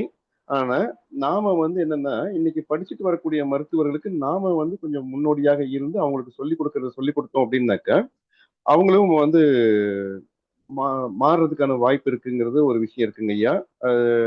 இந்த காந்தி வைத்தியர் ஐயாவுக்கான விஷயம் இது. நாம எல்லாம் சேர்ந்து தேர் எடுப்போம் ஐயா. நிச்சயமா மாற்றம் வருங்க ஐயா. அதே மாதிரி இன்னொரு ஐயா கேட்டிருக்காரு, மட்டை அரிசி பரவாயில்லையான்னு கேட்டிருக்காரு. மட்டை அரிசி சாப்பிடலாம். ஆனா அது பாருங்க, அது கேரளால தான் மட்டை அரிசி சாப்பிடுறாங்க. நமக்கு நம்ம பக்கத்துல விளையக்கூடிய அரிசி ரகங்கள் போதுமானது அப்படிங்கிறது தான் உண்மை. ஆனா எடுத்துக்கங்க, தவறு இல்லை, தாராளமா எடுத்துக்கலாம். நமக்கு நம்ம பக்கத்துல கிடைக்கிற அரிசி எடுத்துக்கலாம். நன்றி ஐயா. ம். காந்தி ஐயா அவர்களுக்கும் நன்றி. ஏன்னா எல்லாருமே அனுபவப்பட்ட மருத்துவர்கள் அப்படி சொல்றது இல்லை என்பது சிறந்த கருத்து. ஜெயலட்சுமி விவேக் அவர்கள் பேசலாமா? வணக்கம் ஐயா, வாழ்க வளமுடன். வணக்கம் அம்மா. வணக்கம் அம்மா. ஐயா, உங்க உரை ரொம்ப நல்லா இருந்துச்சு. எனக்கு ஒரு சிறு சந்தேகம். சொல்லுங்கம்மா. நைட்டு வந்து சிறுதானியம் இல்ல கஞ்சி எல்லாம் சாப்பிட சொல்றாங்கல்ல, அது வந்து ஆமாங்கம்மா. சாப்பிட்டா எந்த அளவுக்கு ஜீரணமாகும் ஐயா? நைட்டு வெறும் கஞ்சியா எடுத்துக்கணும் அப்படிங்கிற மாதிரி சொல்றாங்க. நைட்டு பொதுவாக சிறுதானியம் எடுத்தா செமிக்குமா ஐயா? பொதுவாக ஒரு உணவு ஒருத்தருக்கு செமிக்குது செமிக்கலைங்கிறது வந்துச்சுன்னா அவங்களுடைய செரிமானத்தை பொறுத்தது தாங்கம்மா. அதுல ஒரு 20 வயசுல இருக்கக்கூடிய ஒரு பையனுக்கு இந்த கல்லை போட்டாலும் கரையிற வயசுன்னு சொல்லி நம்ம சொல்லுவோம். அது ஒரு அப்படி இருந்துட்டு இருக்கு. ஒரு காலத்துல நம்ம இருந்தோம். ஒரு 15 வயசு 10 வயசு பசங்களுக்கு 20 வயசுல இருக்கிற பசங்களுக்கு அது இருந்தது. இப்ப நமக்கு ஒரு 45 48 50 வயசுல ஆகும்போது நமக்கு ஏதோ ஒரு விஷயங்களால நமக்கு செரிமானம் கெடுது அப்படின்னாக்கா அப்போ செரிக்காம போகும். அப்படிங்கிறதுனால ஒரு உணவை பொறுத்த வரைக்கும் இது இப்படிங்கிறது ஆணித்தரமாவும் நம்ம சொல்ல முடியாதுங்கம்மா. எளிய உணவு எல்லாருக்கும் பொருந்தும். பழைய சோறு வந்து ஒரு எளிய உணவு தான். முடிஞ்ச வரைக்கும் சாதாரண அரிசி சோறை நீங்க சாப்பிட்டு படுத்துக்கலாங்கம்மா. ஒரு 7 மணிக்கு முன்னாடியே இருந்ததுன்னா ஒரு சாதாரண அரிசி சோறை கூட சாப்பிட்டு படுத்துக்கலாம். இல்லையா இன்னும் பெட்டரா வேணும்னு கேட்டீங்கன்னாக்கா பழங்கள் சாப்பிட்டு கூட படுத்துக்கலாமா. பழங்கள்னாக்கா உதாரணமா ஒரு பப்பாளி பழம் சாப்பிடுறீங்கன்னாக்கா முடிஞ்ச வரைக்கும் ஒரு முழு பப்பாளி நீங்களே சாப்பிட பாருங்க. ஒரு பேருக்கு ஒரு துண்டு சாப்பிட்டு படுக்காதீங்க. சரிங்களா? அப்ப முடிஞ்ச வரைக்கும் எளிய உணவு எளிதில் செரிமானமாகக்கூடிய உணவா இருக்குதான்னு பாருங்க. எந்த ஒரு உணவுமே நீங்க சாப்பிடுறீங்க அப்படின்னாக்கா உங்களுக்கு அது ஒத்துக்குது, எந்த தொந்தரவும் பண்ணல அப்படின்னா அது உங்களுக்கான உணவு. நைட்டு சாப்பிட்டு வயிறு உப்புசமாவே இருக்கு, புரண்டு புரண்டு படுத்துட்டு இருக்கீங்கன்னா நீங்க சாப்பிட்ட உணவு உங்களுக்கு தொந்தரவா இருக்குன்னு அர்த்தம். அப்படி நீங்க பார்த்து நீங்க தாராளமா எடுத்துக்கலாங்கம்மா. ஓகே, நன்றி. அதான் நைட்டு எளிதா செரிமானம் அப்படியே சாப்பிடணும். இப்ப சிறுதானியம் வந்து பசங்களுக்கு கொடுக்கலாம் அப்படிதானே? பசங்களுக்கு கொடுக்கலாமா? ஏன் நீங்க பகல்ல கொடுத்துடலாமே, அதை ஏன் இரவுல நீங்க ட்ரை பண்றீங்க? இல்ல, நைட்டு வந்து சிம்பிளா சாப்பிடணும். அதாவது சீக்கிரமா செமிக்கிற மாதிரினா தோசை இட்லி தவிரனா கஞ்சி தானங்கய்யா இருக்கு. வேற என்ன நைட்டு ஈஸியா செமிக்கிற மாதிரி? ஏன் சாப்பாடே கொடுக்கலாமேம்மா நீங்க? Okay okay. அம்மா சாப்பாடு மதியானம் வாழ்க வச்சு வளமுடன். சாப்பிட்டு கொடுத்துடலாம். ஐயா சொன்ன மாதிரி ஸ்கூல்ல இருந்து வராங்க இல்லையா, அவங்களுக்கு நொறுக்கு தீனி கொடுக்கறதுக்கு பதிலாக உணவே கொடுத்துருங்க. சாம்பார் சாதமா, ரசம் சாதமா, காய் வச்சு கொடுத்துருங்க. 5 மணிக்குள்ள கொடுத்துருங்க. அதுக்கு மேல பசிச்சா நீங்க ஜூஸ் மாதிரியோ இல்ல பழங்களோ, கஞ்சி ஒரு 1/2 டம்ளர். நமக்கு மகேஷ்குமார் ஐயா அடிக்கடி சொல்லுவாங்க, கிளியர் அதான் சூப்னு நைட்டு சொல்லுவார். கஞ்சி குடுத்துச்சுனா கிளியர் சூப் கொடுக்கலாம், பசிக்காது. ஓகேங்களா? அது ஓகே வந்த உடனே கொடுத்துருங்க. ஏன்னா நான்லாம் ஸ்கூல் படிக்கும்போது அப்படித்தான் சாப்பிட்டேன். 4 வேளை உணவு சாப்பிட்டது. அப்ப இப்பதான் தெரியுது. இப்ப ஐயா சொல்லும்போது, ஓ இதெல்லாம் அந்த காலத்திலேயே நமக்கு சொல்லியிருக்காங்க, நாம தான் மறந்துட்டோம் அப்படின்ட்டு. நன்றி. நல்லது அடுத்ததாக நல்லது. நர்மதா தெய்வீகம் அவர்கள். நன்றி அம்மா.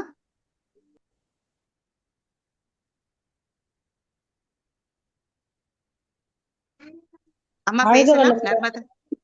வாழ்க வளமுடன்மா, சொல்லுங்கம்மா. ஐயா, புட்டு சாப்பிடலாங்களா ஐயா காலையில? சாப்பிடலாமா? அதாவது புட்டு வந்துட்டு நீங்க ஒரு விஷயம் பாருங்க. ஒரு ஒரு ஆய்வு இருக்கு. அது என்னன்னா, ஒரு அரிசியில வந்துட்டு உதாரணத்துக்கு ஒரு 50 கிராம் சத்து இருக்குன்னு உதாரணத்துக்கு வச்சுக்கோங்களேன். அந்த சரி. அரிசியை 2ஆ உடைச்சீங்க அப்படின்னா 2 துண்டா விழுந்தா 2லயும் 50 கிராம் சத்துக்கள் இருக்கு. இது உங்களுக்கு ஒரு புது தகவலா இருக்கும். ஆனா இது உண்மை. அப்ப என்ன பண்ணுவாங்க அப்படின்னா, இதனால நம்ம முன்னோர்கள் என்ன பண்ணாங்கன்னா, அதை நுணுக்கி நுணுக்கி நுணுக்கி புட்டாக செய்திருக்காங்க அப்படிங்கிறது அதுல ஒரு தகவல் இருக்குமா. அப்போ ஒரு அரிசி 100 மடங்காக 100 பங்கா பிரியுதுனாக்கா ஒவ்வொன்றிலையும் உங்களுக்கு 50 கிராம் சத்துக்கள் இருக்கும். உதாரணத்துக்கு 50 கிராம் சத்து நான் எடுத்துக்கிட்டேம்மா. சரிங்களா? அப்போ புட்டு நீங்க சரி. தாராளமா சாப்பிடலாம். ஆனா அது ரெகுலரா இல்ல. வாரத்துல 1 நாளோ 2 நாளோ நீங்க புட்டு எடுத்துக்கலாம். கூட வந்து ஏதாவது தேங்காய் வச்சு நீங்க எடுத்துக்கலாம். நல்ல ஒரு சட்னி வச்சு நீங்க தாராளமா எடுத்துக்கலாமா. நன்றிங்க ஐயா. ஐயா, அப்புறம் பழையது ப்ரிப்பேர் பண்றது வந்து மதியம் சமைச்ச சாதத்துல இது பண்ணுமா? இல்ல நைட்டு சமைச்சு இல்லம்மா, தண்ணி நீங்க ஊத்தி காலையில சமைச்சிருந்தா கூட பரவாயில்லம்மா, அல்லது மதியானம் சமைச்சிருந்தாலும் கூட பரவாயில்ல. காலையிலேயே நீங்க ஒரே முறை சமைச்சிட்டேன், அதுல தண்ணி ஊத்தி வச்சுட்டேன்னா கூட ஒன்றும் பிரச்சனை கிடையாதும்மா. சரிங்களா? சரிங்க. இப்போ சில இடத்துல வேலைக்கு போறவங்க என்ன பண்ணிருப்பாங்க, காலையிலேயே ஒட்டுமொத்தமா சமைச்சு மதியத்துக்கு எடுத்துட்டு போயிருப்பாங்க. நைட்டுக்கு வந்து அதை கொஞ்சம் போட்டு சாப்பிட்டுட்டு திரும்ப அதை பண்ணியிருப்பாங்க. இல்ல, எனக்கு வந்துட்டு நான் வந்து அந்த சாப்பாடு இப்போ வந்து வெயில் காலத்துக்கு தண்ணி விட்டு போயிடுது, புது அரிசியா இருக்கு, எனக்கு சீக்கிரம் இது தண்ணி விட்டு போயிடுது அப்படின்ற மாதிரி இருந்ததுன்னா கம்மியா சமைச்சீங்கன்னா திரும்பவும் மதியம் சமைச்சதை கூட நீங்க தண்ணி ஊத்தி வச்சிடுங்க, தப்பு இல்ல. இல்ல சாயந்தரமா சமைச்சிட்டு கூட நீங்க வந்து தண்ணி ஊத்தி வச்சிருங்க. ஆனா பானையில ஊத்தி வைக்கணும், அதுதான் இங்க முக்கியமா. எவர் சில்வர் பாத்திரத்துல ஊத்தி வச்சீங்கன்னா உங்களுக்கு ப்ரோபயாட்டிக் கிரியேட் ஆகாது. சரிங்க. நன்றி சரிங்கம்மா. அம்மா. வாழ்க வளமுடன். நன்றி. முக்கியமா நீங்க சாதம் வடிச்சு செய்யறது நல்லது. குக்கர்ல வைக்கிறத அவாய்ட் பண்ணிடுங்க. அதுக்கும் இதுக்கும் ஒரு 10 நிமிஷம் தான் வடிச்சுதாங்க. வித்தியாசம் வரும். வடிச்ச சாதத்துல கஞ்சி வடிச்சிட்டு முதல்ல அத வந்து அந்த மேல ஏடு மாதிரி படியும், அதை எடுத்துருங்க. அதுதான் விஷபாகம்னு சொல்லுவாங்க. அந்த கஞ்சியில ஒரு 2 டம்ளர் தண்ணிய அது நீராகாரம் மாதிரி ஆக்கிட்டீங்கன்னா உங்களுக்கு மறுபடியும் அது கெட்டிப்படாது. அத நீங்க சாயந்தரத்துல அந்த சாதத்துல தண்ணி ஊத்திக்கலாம். மத்தியானம் வடிச்சும் செய்யலாம், மாலையில வடிச்சும் செய்யலாம், இல்ல காலையில வடிச்ச சாதத்தையே தண்ணி பாதி விட்டுட்டு நீங்க இரவும் அதை பழக்கலாம், பழைய சாதமா. இப்படி கொஞ்சம் கொஞ்சமா நீங்க செய்யும்போது உங்களுக்குள்ள மாற்றம் வரும். நன்றிம்மா. வாழ்க வளமுடன். அதுல இன்னொரு அடுத்ததாக விஷயம் ஒண்ணு இருக்குமா. ஐயா அனாதையம்மா, சொல்லுங்க. நீங்க சொன்னீங்க இல்லையா, அந்த சாதம் வடிச்ச இந்த சோறு வடிச்ச கஞ்சி இருக்கு இல்லையா, ஆமாங்கய்யா. அது நம்ம லிக்விட் சோப்பா கூட பயன்படுத்தலாம் குடிக்கிறதுக்கு. ஆ ம். அதை பயன்படுத்தி பாருங்க. ஒரு வாரம் 10 நாள் பயன்படுத்தி பாருங்க. உங்களோட ஃபேஸ் எல்லாம் நல்லா க்ளோ ஆகுறது கண் கூட பார்க்கலாம். ஆமாங்கய்யா. அது நாங்க வெங்காயம், உருளைக்கிழங்கு மாதிரியே கஞ்சி தண்ணியும் எடுத்து முகத்துல அப்ளை பண்ணுவோம். ஓ. இருக்குங்கய்யா. அது வெளியில வர்றதுக்கு அதாவது உண்மைகள் ம், வெளியில வர்றதுக்கு கொஞ்சம் தாமதம் ஆகிறது. புரிந்தவர்கள் புரிந்து ம், ம், கொள்ளட்டும். ம். நன்றி, நன்றி. ம். அடுத்ததாக நன்றிங்க ஐயா. நன்றி அம்மா. ஜானகி அம்மா. வாழ்க வளமுடன் அம்மா. ஐயா வாழ்க பேசுங்கம்மா. வளமுடன். வாய்ப்புக்கு வாழ்க நன்றிம்மா. வளமுடன், வாழ்க வளமுடன் அம்மா. ஐயா, நான் ஒரு வருஷமா வந்து இயற்கை இதுல போயிட்டு சேர்ந்து ஒரு வாரம் போய் தங்கியிருந்து இது பண்ணிட்டு வந்து தேங்காய் பழம் தான் சாப்பிடுவேன். டெய்லி ஒரு தேங்காய் உடைச்சி அதுல ஒரு முடியும், அதோட ஏதாவது ஒரு பழம், ஆப்பிள், ஆரஞ்சு, ஏதாவது ஒரு பழம், பப்பாளி இதெல்லாம் சேர்த்து சாப்பிடுவேன். அதே மாதிரி சாப்பாட்டுக்கு முன்னாடி ஒரு ஒரு பழம் எடுத்துக்கிறேன் 3 நேரமா. சுகர் லெவல் வந்து எனக்கு 300க்கு மேல இருந்தது. இப்போ 5.5 HbA1 வந்து அந்த அளவுக்கு குறைச்சிருக்கேன். 11 இருந்தது. இப்ப என்னன்னு கேட்டா, இது சாப்பிட்டுட்டு டெஸ்ட் எடுத்தாலும், அல்லது நான் டெஸ்ட் எடுக்க போறப்ப ஏதாவது 2 இட்லி சாப்பிட்டு போய் அதுக்காக மட்டும் சாப்பிடுவேன் அந்த காலையில. அப்ப எடுக்கிறதுக்கு 2 ஒரே மாதிரி ரேஷியோ இருக்கு. அது எப்படிங்க சாத்தியமா? ஆமா, நான் இந்த சர்க்கரையுடைய அளவுகள் விஷயத்துல நான் மற்ற கருத்தோட நான் கொஞ்சம் முரண்படுவேம்மா. ஏன்னா சர்க்கரைக்கு அளவுகோல் அப்படிங்கிறது யார் முடிவு பண்ணினது? இவ்வளவு இருந்தாதான் நல்லது, இவ்வளவு இருந்தா அதிகமானதுங்கிறது யார் முடிவு பண்ணினதுன்னு தெரியல. நான் ஒரு ம். புத்தகம் எழுதியிருக்கேன். இனிப்பு சாப்பிடுங்க, சர்க்கரை நோயை வெல்லுங்கன்னு சொல்லிட்டு ஒரு புத்தகம் எழுதியிருக்கேம்மா. சரிங்க. ஒரு அது ரொம்ப 1800 காப்பீஸ் ஓடிடுச்சு. ஆக்சுவலா ம். சர்க்கரை நோயை பொறுத்த வரைக்கும் உங்களுக்கு அளவுகோலில் சர்க்கரை நோய் கிடையாது. கிடையாது. ம். உங்களுடைய உடல் தொந்தரவுகள் ஒரு அக்குபஞ்சர் மருத்துவராக என்ன பண்ண வேண்டியது இருக்குன்னா, சர்க்கரையோட அளவை குறைக்கிறதுங்கிறது எல்லாருமே பண்றாங்க. இன்னைக்கு இருக்கிற ம். மரபு மருத்துவர்களும் பண்றாங்க. நான் என்ன கேட்கிறேன், ஒரு 100 வருஷத்துக்கு முன்னாடியோ, ஒரு 300 வருஷத்துக்கு முன்னாடியோ, 500 வருஷத்துக்கு முன்னாடியோ இருந்த மரபு மருத்துவர்கள் யாராவது சர்க்கரையோட அளவை குறைக்கிறதுக்கான முயற்சி செய்தார்களா? சித்தாவோ, ஆயுர்வேத மருத்துவர்களோ, அல்லது வேற இப்ப ஏதாவது கிடையாது. அக்குபஞ்சர் ரொம்ப மருத்துவர்களோ ரேரா இருக்கும். ரேரா இருந்திருக்கலாம். ஆனா அவங்களுக்கு அளவை குறைக்கிறதுக்கான முயற்சி செய்தார்களா அப்படின்னு ஒரு கேள்வி ம். எழுப்பி பாருங்க. எதை கொண்டு அந்த ம். அளவை கணிச்சாங்க அப்படிங்கறத கேள்வி எழுப்பி பாருங்க. அதுக்கு பதில் இல்ல முதல்ல. நான் எல்லா இடத்துலயும் ஆமா. கேட்கிறேன், என்கிட்ட அதுக்கான பதில் இல்ல. அப்போ சர்க்கரையோட நோய் அப்படின்னாக்க உங்களுக்கு அடிக்கடி யூரின் போறது இருக்கா? அடிக்கடி தாகம் எடுக்கிறது இருக்கா? அடிக்கடி பசி எடுக்கிறது இருக்கா?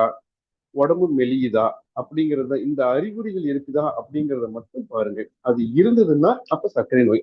ஒரு 1/2 மணி நேரத்துக்கு ஒரு வாட்டி, ஒரு முறை, 1 மணி நேரத்துக்கு ஒரு முறை உங்களுக்கு அடிக்கடி யூரின் போய்க்கிட்டே இருக்கீங்க. அதை தொடர்ந்து தாகமும் எடுத்துக்கிட்டு இருக்கு, அளவு கடந்த பசி இருக்கு, அதை தொடர்ந்து உடம்பும் மெலியுது அப்படின்னு இருக்கான்னு பாருங்க. அது இருந்ததுன்னா அப்ப அது சர்க்கரை நோய். அது இல்ல, ஆனா எனக்கு சர்க்கரையோட அளவு மட்டும் எனக்கு அதிகம் காட்டுது அப்படின்னா அதை சர்க்கரை நோயோட ஒப்பிட வேண்டியது இல்லை. உடம்புல வேற ஏதாவது ஒரு தொந்தரவுக்காக நீங்க சிகிச்சைக்கு போகும்போது உடனே டாக்டர் என்ன பண்ணிருப்பாரு, உங்களுக்கு சர்க்கரை இருக்கான்னு பாருங்கன்னு சொல்லியிருப்பாரு. நீங்க இடுப்பு வலி இருக்கு, முதுகு வலி இருக்கு, தலைவலி இருக்குன்னு நீங்க போயிருப்பீங்க. அதுக்கு சர்க்கரை நோய் சர்க்கரை இருக்கான்னு சொல்லி பார்த்திருப்பாங்க. அப்போ சர்க்கரை அளவு அதிகமா இருக்கு அப்படின்னு சொல்லிட்டு அதை கட்டுப்படுத்துறதுக்கு மாத்திரை கொடுத்திருப்பாங்க. அப்போ அந்த தொந்தரவுகள் இருக்குன்னு சொல்லி சொன்னா, தொந்தரவுகள் மட்டும்தான் இருக்கு, அது சர்க்கரை அளவு அதிகமா இருக்குன்னா தொந்தரவை சரி பண்றதுக்கு உங்க உடம்பு சர்க்கரையை அதிகப்படுத்தி இருக்கு. உடம்புக்கு சர்க்கரை வேணும், குளுக்கோஸ் வேணும். குளுக்கோஸ் தான் உங்களுக்கு எனர்ஜி. அப்படி பண்ணி இருக்கும் அப்படிங்கறத விஷயம். அப்போ அந்த அளவுகோலை கொண்டு நீங்க ஒரு நோய் இருக்கா இல்லையாங்கிறது நீங்க ஒப்பிடாம இருக்கிறது நல்லதுமா. உங்க உடல் தொந்தரவுகள் நலமா இருக்கா? தொந்தரவு இல்லாம நீங்க இருக்கீங்க அப்படின்னாக்க நீங்க அதை இயல்பா கொண்டுட்டு வாங்கம்மா. சரிங்களா? நன்றி அம்மா, ஜானகி அம்மா, வாழ்க வளமுடன். இப்போ இதுல நமக்கு ஒவ்வொருவரையும் பார்க்கும்போது இப்பொழுது எந்த ஒரு யார் வீட்டுக்கு போனாலும் சரி, ஒரு ஃபங்க்ஷனுக்கு போனாலுமே எல்லாருமே சுகரை பத்தி தான் பேசுறாங்க. இதை முதல்ல நம்ம நிறுத்தணும், நிறுத்துங்கள்ன்ற மாதிரி. ஏன்னா அடுத்து இந்த பாரம்பரிய உணவு பற்றியும் பழைய சாதத்தை பத்தியும் ஆரோக்கியத்தை பத்தியும் பேச ஆரம்பிங்க. இது இந்த பிரபஞ்சத்துல பதிஞ்சு எல்லாருக்குள்ளயும் அது போயிட்டது. ஆனா சர்க்கரை நமக்கு நம்ம உடம்புல இருக்கணும், இயல்பா இருக்கணும். அதிகப்படியான சர்க்கரையை நல்ல உடலானது அது சேமித்து வைத்துக் கொள்ளும் கிளைகோஜனாக. அதனால நீங்க இதை பற்றி கவலைப்பட வேண்டாம். இப்ப ஐயா சொன்ன மாதிரி அந்த காலத்துல இதை பற்றிய ஆராய்ச்சிகளோ அதுவோ அதற்கான மருத்துவ முறையோ இல்லை. ஆனா இப்பதான் நாம தவறுதலா இப்படி பேசி பேசியே ஹலோ, அடுத்ததாக லோகநாதன் ஐயா, ரவிசங்கர். ஐயா வணக்கங்க ஐயா, வாழ்க வளமுடன் ஐயா. வணக்கம். வணக்கம் ஐயா, வாழ்க வளமுடன். சொல்லுங்க ஐயா. ஐயா, இன்னைக்கு டயட்டீஷியன்ஸ் என்ன ஃபிக்ஸ் பண்றாங்கன்னா, 1 கிலோவுக்கு ஒரு மனிதனுடைய 1 கிலோ வெயிட்டுக்கும் 1.5 கிராம் புரோட்டீன் நம்ம ஃபுட்ல எடுத்துக்கணும்னு சொல்றாங்கய்யா. ஸோ அந்த மாதிரி எடுக்கும் பொழுது இந்த அரிசியின் மூலமா இவ்வளவு புரோட்டீன் நம்மளால உட்கொள்ள முடியாது. ஆனா இது உடம்பே ஒரு சிலர் என்ன சொல்றாங்கன்னா, நீ சாப்பிட்ற புரோட்டீனு இதெல்லாமே உடம்பே சிந்தசைஸ் பண்ணும் அப்படின்றாங்க. இது எதுங்க கரெக்டா நம்ம எடுத்துக்கலாம்? அதே மாதிரி ராத்திரியில அரிசி எடுக்க கூடாது அப்படின்றாங்க. ஐயா, இது ஒரு பெரிய ஒரு குழப்பமான ஒரு சூழலை இவங்க உருவாக்கி வச்சிருக்காங்க மக்கள் கிட்ட. ஆனா அது எதுவும் உண்மை இல்லை. உங்களுக்கு விருப்பமான உணவு நீங்க தாராளமா எடுக்கலாம். நம்முடைய மக்கள், அதாவது நம்முடைய தாத்தா பாட்டிகள் எதை சாப்பிட்டாங்களோ அதுதான் நம்முடைய உணவுங்க ஐயா. இதெல்லாம் நடுவுல திணிக்கப்பட்டதுதான். இதுல புரோட்டீன் இருக்கு, இது உடம்புக்கு கெடுதல், அது இவ்வளவு எடுத்துக்கூடாது, இல்ல புரோட்டீன் குறைவா இருக்கு, நீங்க அதனால இதை எடுத்துக்கோன்னு சொல்றது எதுவுமே உண்மை இல்லைங்க ஐயா. இன்னைக்கு சூழல்ல இந்த மாடர்ன் மெடிசன் நம்மளை குழப்பிட்டு இருக்கக்கூடிய குழப்பம் தான். நீங்க தாராளமாக சோறு சாப்பிடலாம், தப்பே கிடையாது. பழைய சோறு சாப்பிடலாம், சுடு சோறு சாப்பிடலாம். வாரத்துல 1 நாள் 2 நாள் நீங்க வந்துட்டு இட்லி தோசை எடுத்துக்கலாம், தவறு கிடையாது. உங்களுக்கு செரிமானம் நல்லா ஹலோ இருக்குன்னாக்கா ஐயா, சிறுதானியங்களோ வாய்ஸ் பிரேக் பாரம்பரிய ஆயிடுச்சுங்கய்யா. வாய்ஸ் பிரேக் ஆகுதுங்களா? ஹலோ. இல்ல இல்ல இப்ப கேக்குதுங்க. கேக்குதுங்க. இப்ப கேக்குது. கேக்குது. ஓகே. இப்ப கேக்குது. ஸோ உங்களுக்கு செரிமானம் நல்லா இருக்கிற பட்சத்துல நீங்க இயல்பான தரமான உணவு எடுத்துட்டு வந்தாலே போதும். தாராளமா நீங்க அரிசி எடுத்துக்கலாம். அரிசியில கார்போஹைட்ரேட் இருக்கு, உண்மைதான், ஒத்துக்கிறேன். ஆனா அது உங்களுக்கு எந்த தொந்தரவும் பண்ணாது. அதை மட்டுமே சாப்பிட்டதால எந்த தொந்தரவும் பண்ணாது. உங்களுக்கு என்ன தொந்தரவு இருந்தாலும் நீங்க அந்த தொந்தரவுகளை வந்துட்டு நீங்க தொந்தரவாக மட்டும் பாருங்க. அந்த தொந்தரவுக்கு பின்னாடி என்ன இருக்குன்னு நீங்க ஆய்வறிக்கைக்குள்ளார போனீங்கன்னா உங்களுக்கு புரோட்டீன் கம்மியா இருக்கு, விட்டமின் கம்மியா இருக்கு, மினரல் கம்மியா இருக்குன்றலாம் உங்களுக்கு காட்டுவாங்களே தவிர அது உண்மை இல்லை. உங்களுக்கு நல்லா பசிக்கும் போது நல்லா மென்னு மென்னு மென்னு நாக்குக்கு பிடிச்ச மாதிரி சாப்பிட்டீங்கன்னா உங்க உடம்புக்கு தேவையான சத்துக்கள் வந்தே சேரும். இதுதான் உண்மைங்க ஐயா. அப்போ நீங்க அதை தேடி தேடி நீங்க உணவு தேட வேண்டிய அவசியம் இல்லை. இப்ப நம்ம ரகங்கள் அரிசி இருக்கு, உங்களுக்கு எது ஒத்து வருதோ அதை நீங்க தாராளமா எடுத்துக்கலாங்க ஐயா. கீரைகள், காய்கறிகள், பழங்கள் இதுல அதிகமா சத்துக்கள் இருக்கு. அதை அதிகமா எடுத்துக்கிறதுக்கு பாருங்க. பழங்கள் நம்முடைய முதன்மை உணவு. அதுக்கப்புறம் பழங்களும் கொட்டைகள் தான் நமக்கு முதன்மையான உணவே. அதுக்கப்புறம் தான் வந்து காய்கறிகள், அதுக்கப்புறம் தான் கீரைகள், அதுக்கப்புறம் தான் அரிசி ரகங்கள்லயே நமக்கு வந்து இயற்கை மருத்துவம் வந்து வகைப்படுத்தி வச்சிருக்கு. ஆனா இன்னைக்கு அதுல பழங்கள் நிறைய குழப்பங்களை அப்புறம் தான் கொண்டு வருது. வந்துட்டாங்க ஐயா. எதுங்கய்யா? பழங்கள், கொட்டைகள், அப்புறம் தான் காய்கறிகள் வருது. காய்கறிகள், ஆமாங்க ஐயா. அதுக்கப்புறம் கீரை ரகங்கள், அதுக்கப்புறம் வந்துட்டு அரிசி ரகங்கள். இதெல்லாம் வந்து அரிசி கடைசியா தான் வந்து நிக்குது. சிறுதானியங்களோ பாரம்பரிய அரிசிகளோ அதுக்கப்புறம் தான் வந்து நிக்குது. நம்ம இயற்கை மருத்துவம் படிச்சவங்க எல்லாம் இதுதான் வந்து அவங்க சொல்லி கொடுத்துட்டு இருக்காங்க. அப்போ நம்ம கீரைகள், காய்கறிகள், பழங்களை நம்ம இயல்பா நம்ம எடுத்துக்கிட்டு நம்ம அதோட நம்ம சாதாரண உணவுகள், உங்களுக்கு பிடிச்ச தரமான உணவுகளை எடுத்துட்டு வந்தாலே போதும். அந்த சத்துக்களை பத்தி நீங்க யோசிக்க வேண்டியது இல்லை. பசிக்கும் போது மென்னு சாப்பிடுங்க, அது ரொம்ப முக்கியம் ஐயா. ஏன்னா அவங்க அதுலயே டக்குன்னு உங்களுக்கு போன தேவையான உடனே எல்லா டாக்டருங்க என்ன சத்துக்களும் வந்துடும். சொல்றாங்களாங்கய்யா, போன உடனே டாக்டருங்க என்ன பண்ணிடுறாங்கன்னா, அது HDL லெவல் எவ்வளவு இருக்கு, LDL லெவல் எவ்வளவு இருக்கு, ட்ரைக்ளிசரைட்ஸ் எவ்வளவு இருக்கு, இப்படி பிரிக்கிறாங்க ஒன்னொன்னையும். இது பிரிச்சோம்னா அந்த நீங்க இந்த தனித்தனியா லேப் ரிப்போர்ட்ல பிரிக்கலாம். ஆனா நம்ம அது உடம்பு சிந்தசிஸ் பண்றது நம்ம ஒண்ணும் பண்ண முடியாது இல்லைங்கய்யா. இல்ல அது நம்ம அதுக்குள்ள நீங்க போகாதீங்கன்ற நான் இந்த மருத்துவ பரிசோதனை அறிக்கைகளுக்குள்ளார போக வேண்டியது இல்லையே. இப்போ நம்மளை சுத்தி இப்போ இத்தனை பேர் வந்து அக்குபஞ்சர் முடிச்ச மக்கள் இருக்கிறாங்களே, அவங்க உங்களுக்கு வழி காட்டுவாங்களே. இப்ப அனார்கலி ஆமாங்க. அம்மா இருக்காங்க, சசிகுமார் ஐயா இருக்காங்க, சசிகுமார் ஐயாவுடைய மனைவி அனிதா சசிகுமார் அம்மா இருக்காங்க, மகேஷ்குமார் ஐயா இருக்காரு. இத்தனை பேர் உங்களை சுத்தி இருக்கும் போது நீங்க சரிங்க ஏன் அங்க சரிங்க. ஓடுறீங்க? உங்களுக்கு இவங்க எல்லாம் வந்து அழகா உங்களை வழி நடத்திட்டு மருந்து மாத்திரை இல்லாம வழி நடத்துறதுக்கு இத்தனை பேர் இருக்காங்களே ஐயா உங்களை சுத்தி. நன்மணி ஐயா, அதையும் மறந்துட்டேன் நான். அவர் முக்கியமான மனிதர், அவரே நான் மறந்துட்டேன். நன்மணி ஐயா இருக்காரு. இத்தனை பேர் உங்களை சுத்தி இருக்கும்போது நீங்க ஏன் மருத்துவமனைக்கு ஓட வேண்டியது இருக்கு? விட்டுட்டு வெளியில வாங்க, நம்ம எல்லாம் ஆரோக்கியமா வாழ்ந்துட முடியும். சரிங்களா? ஹலோ. நன்றி ஐயா ரவிசங்கர் ஐயா.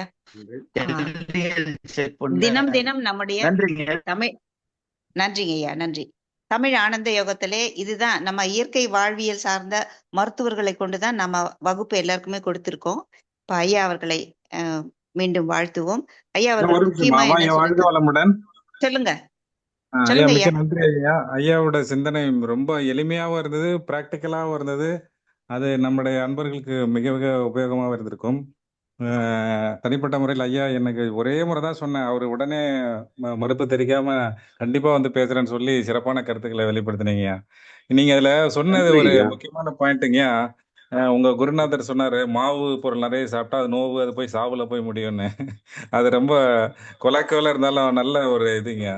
இதே கருத்தின் அடிப்படையில் தாங்க டாக்டர் அர்னால்ட் எரேர்னு ஒரு ஜெர்மன் டாக்டர், அவர் மியூக்கஸ் ஃபுட், மியூக்கஸ்லெஸ் ஃபுட், அதாவது சளி உணவு, சளியற்ற உணவு ரெண்டா பிரிச்சு அந்த சளி உள்ள உணவுகள் என்னென்ன பிரச்சனைகளை உருவாக்குது, அதுதான் நம்முடைய எல்லா நம்முடைய இருக்கிற நோய்களுக்கு எல்லாத்துக்கும் 90% அபோவ் அதுதான் காரணம் அப்படின்ட்டு டிக்ளேர் பண்றாருங்க. அந்த அடிப்படையில் இன்னைக்கு உங்களுடைய சிந்தனை இருந்தது. மிக்க நன்றிங்க ஐயா. வாழ்க வளமுடன். நன்றி. வாழ்க வளமுடன் ஐயா. நன்றி ஐயா. இப்போ மேலை நாடுகளிலுமே நம்முடைய பழைய சாதம் டப்பாக்களில் போட்டு விற்பனை ஆகி கொண்டிருக்கிறது. மேலும் மருத்துவர்களும் இதை மாறிக்கொண்டு வருகிறார்கள். அது என்னன்னா வெளியே சொல்றதுக்கு அவங்களுக்கு கொஞ்சம் சங்கோஜப்படுறாங்க. நம்ம இந்த துறையில இருந்துட்டு இப்படி போகலாமான்னு. இப்ப நமக்கு டாக்டர் பஸ்லூர் ரஹ்மானே அலோபதியில இருந்துட்டு அடுத்து அக்குபஞ்சருக்கு வந்தாரு. இப்ப நம்மை சுற்றிலும் அக்குபஞ்சர் மருத்துவர்கள் நிறைய இருக்காங்க. நம்ம தமிழ் ஆனந்த யோகத்திலே ஒரு 30 அக்குபஞ்சர் உருவாகி விட்டார்கள், ஹீலர்கள். அடுத்து இப்ப இப்போ நமக்கு இணைந்திருக்கக்கூடிய அனைவருமே ஹீலர்கள் என்பதால் நிச்சயமாக நாம் ஆரோக்கியத்தை நோக்கி பயணிப்போம். தினம் தினம் தமிழ் ஆனந்த யோகத்திலே மக்களுடைய ஆரோக்கியத்திற்காக நாங்கள் அறைகூவல் விட்டு கொண்டிருக்கிறோம். அவரவர் திருந்த வேண்டும் என்பதுதான் முக்கியம். இப்போ நீங்க உணவுக்கு மாறுங்க, ஆரோக்கிய உணவுக்கு மாறுங்க, காலையில சீக்கிரம் எழுந்திருங்க, அதாவது இரவிலும் முன்னதாகவே சூரிய அஸ்தமனத்துக்கு முன்னதாக சாப்பிடுங்க அப்படின்னு சொல்றோம். யார் யார் ஃபாலோ பண்றீங்களோ ஒரு டைரி எழுத்து வச்சுட்டு சார்ட் வச்சுட்டு உங்களுக்கு நீங்களே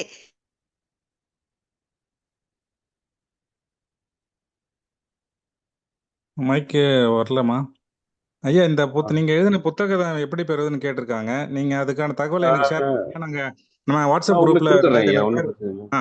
அந்த புக்கு சிந்தனை உரை டீடைல் கொடுத்துட்றேன் பத்தி ஐயா. எனக்கு கொடுங்க. நான் நம்ம வாட்ஸ்அப் குரூப்ல போட்டுடலாங்கய்யா. சரிங்களா? சரிங்க ஐயா, சரிங்க கண்டிப்பா பண்ணலாங்க ஐயா. ஓகே ஓகே, நன்றி.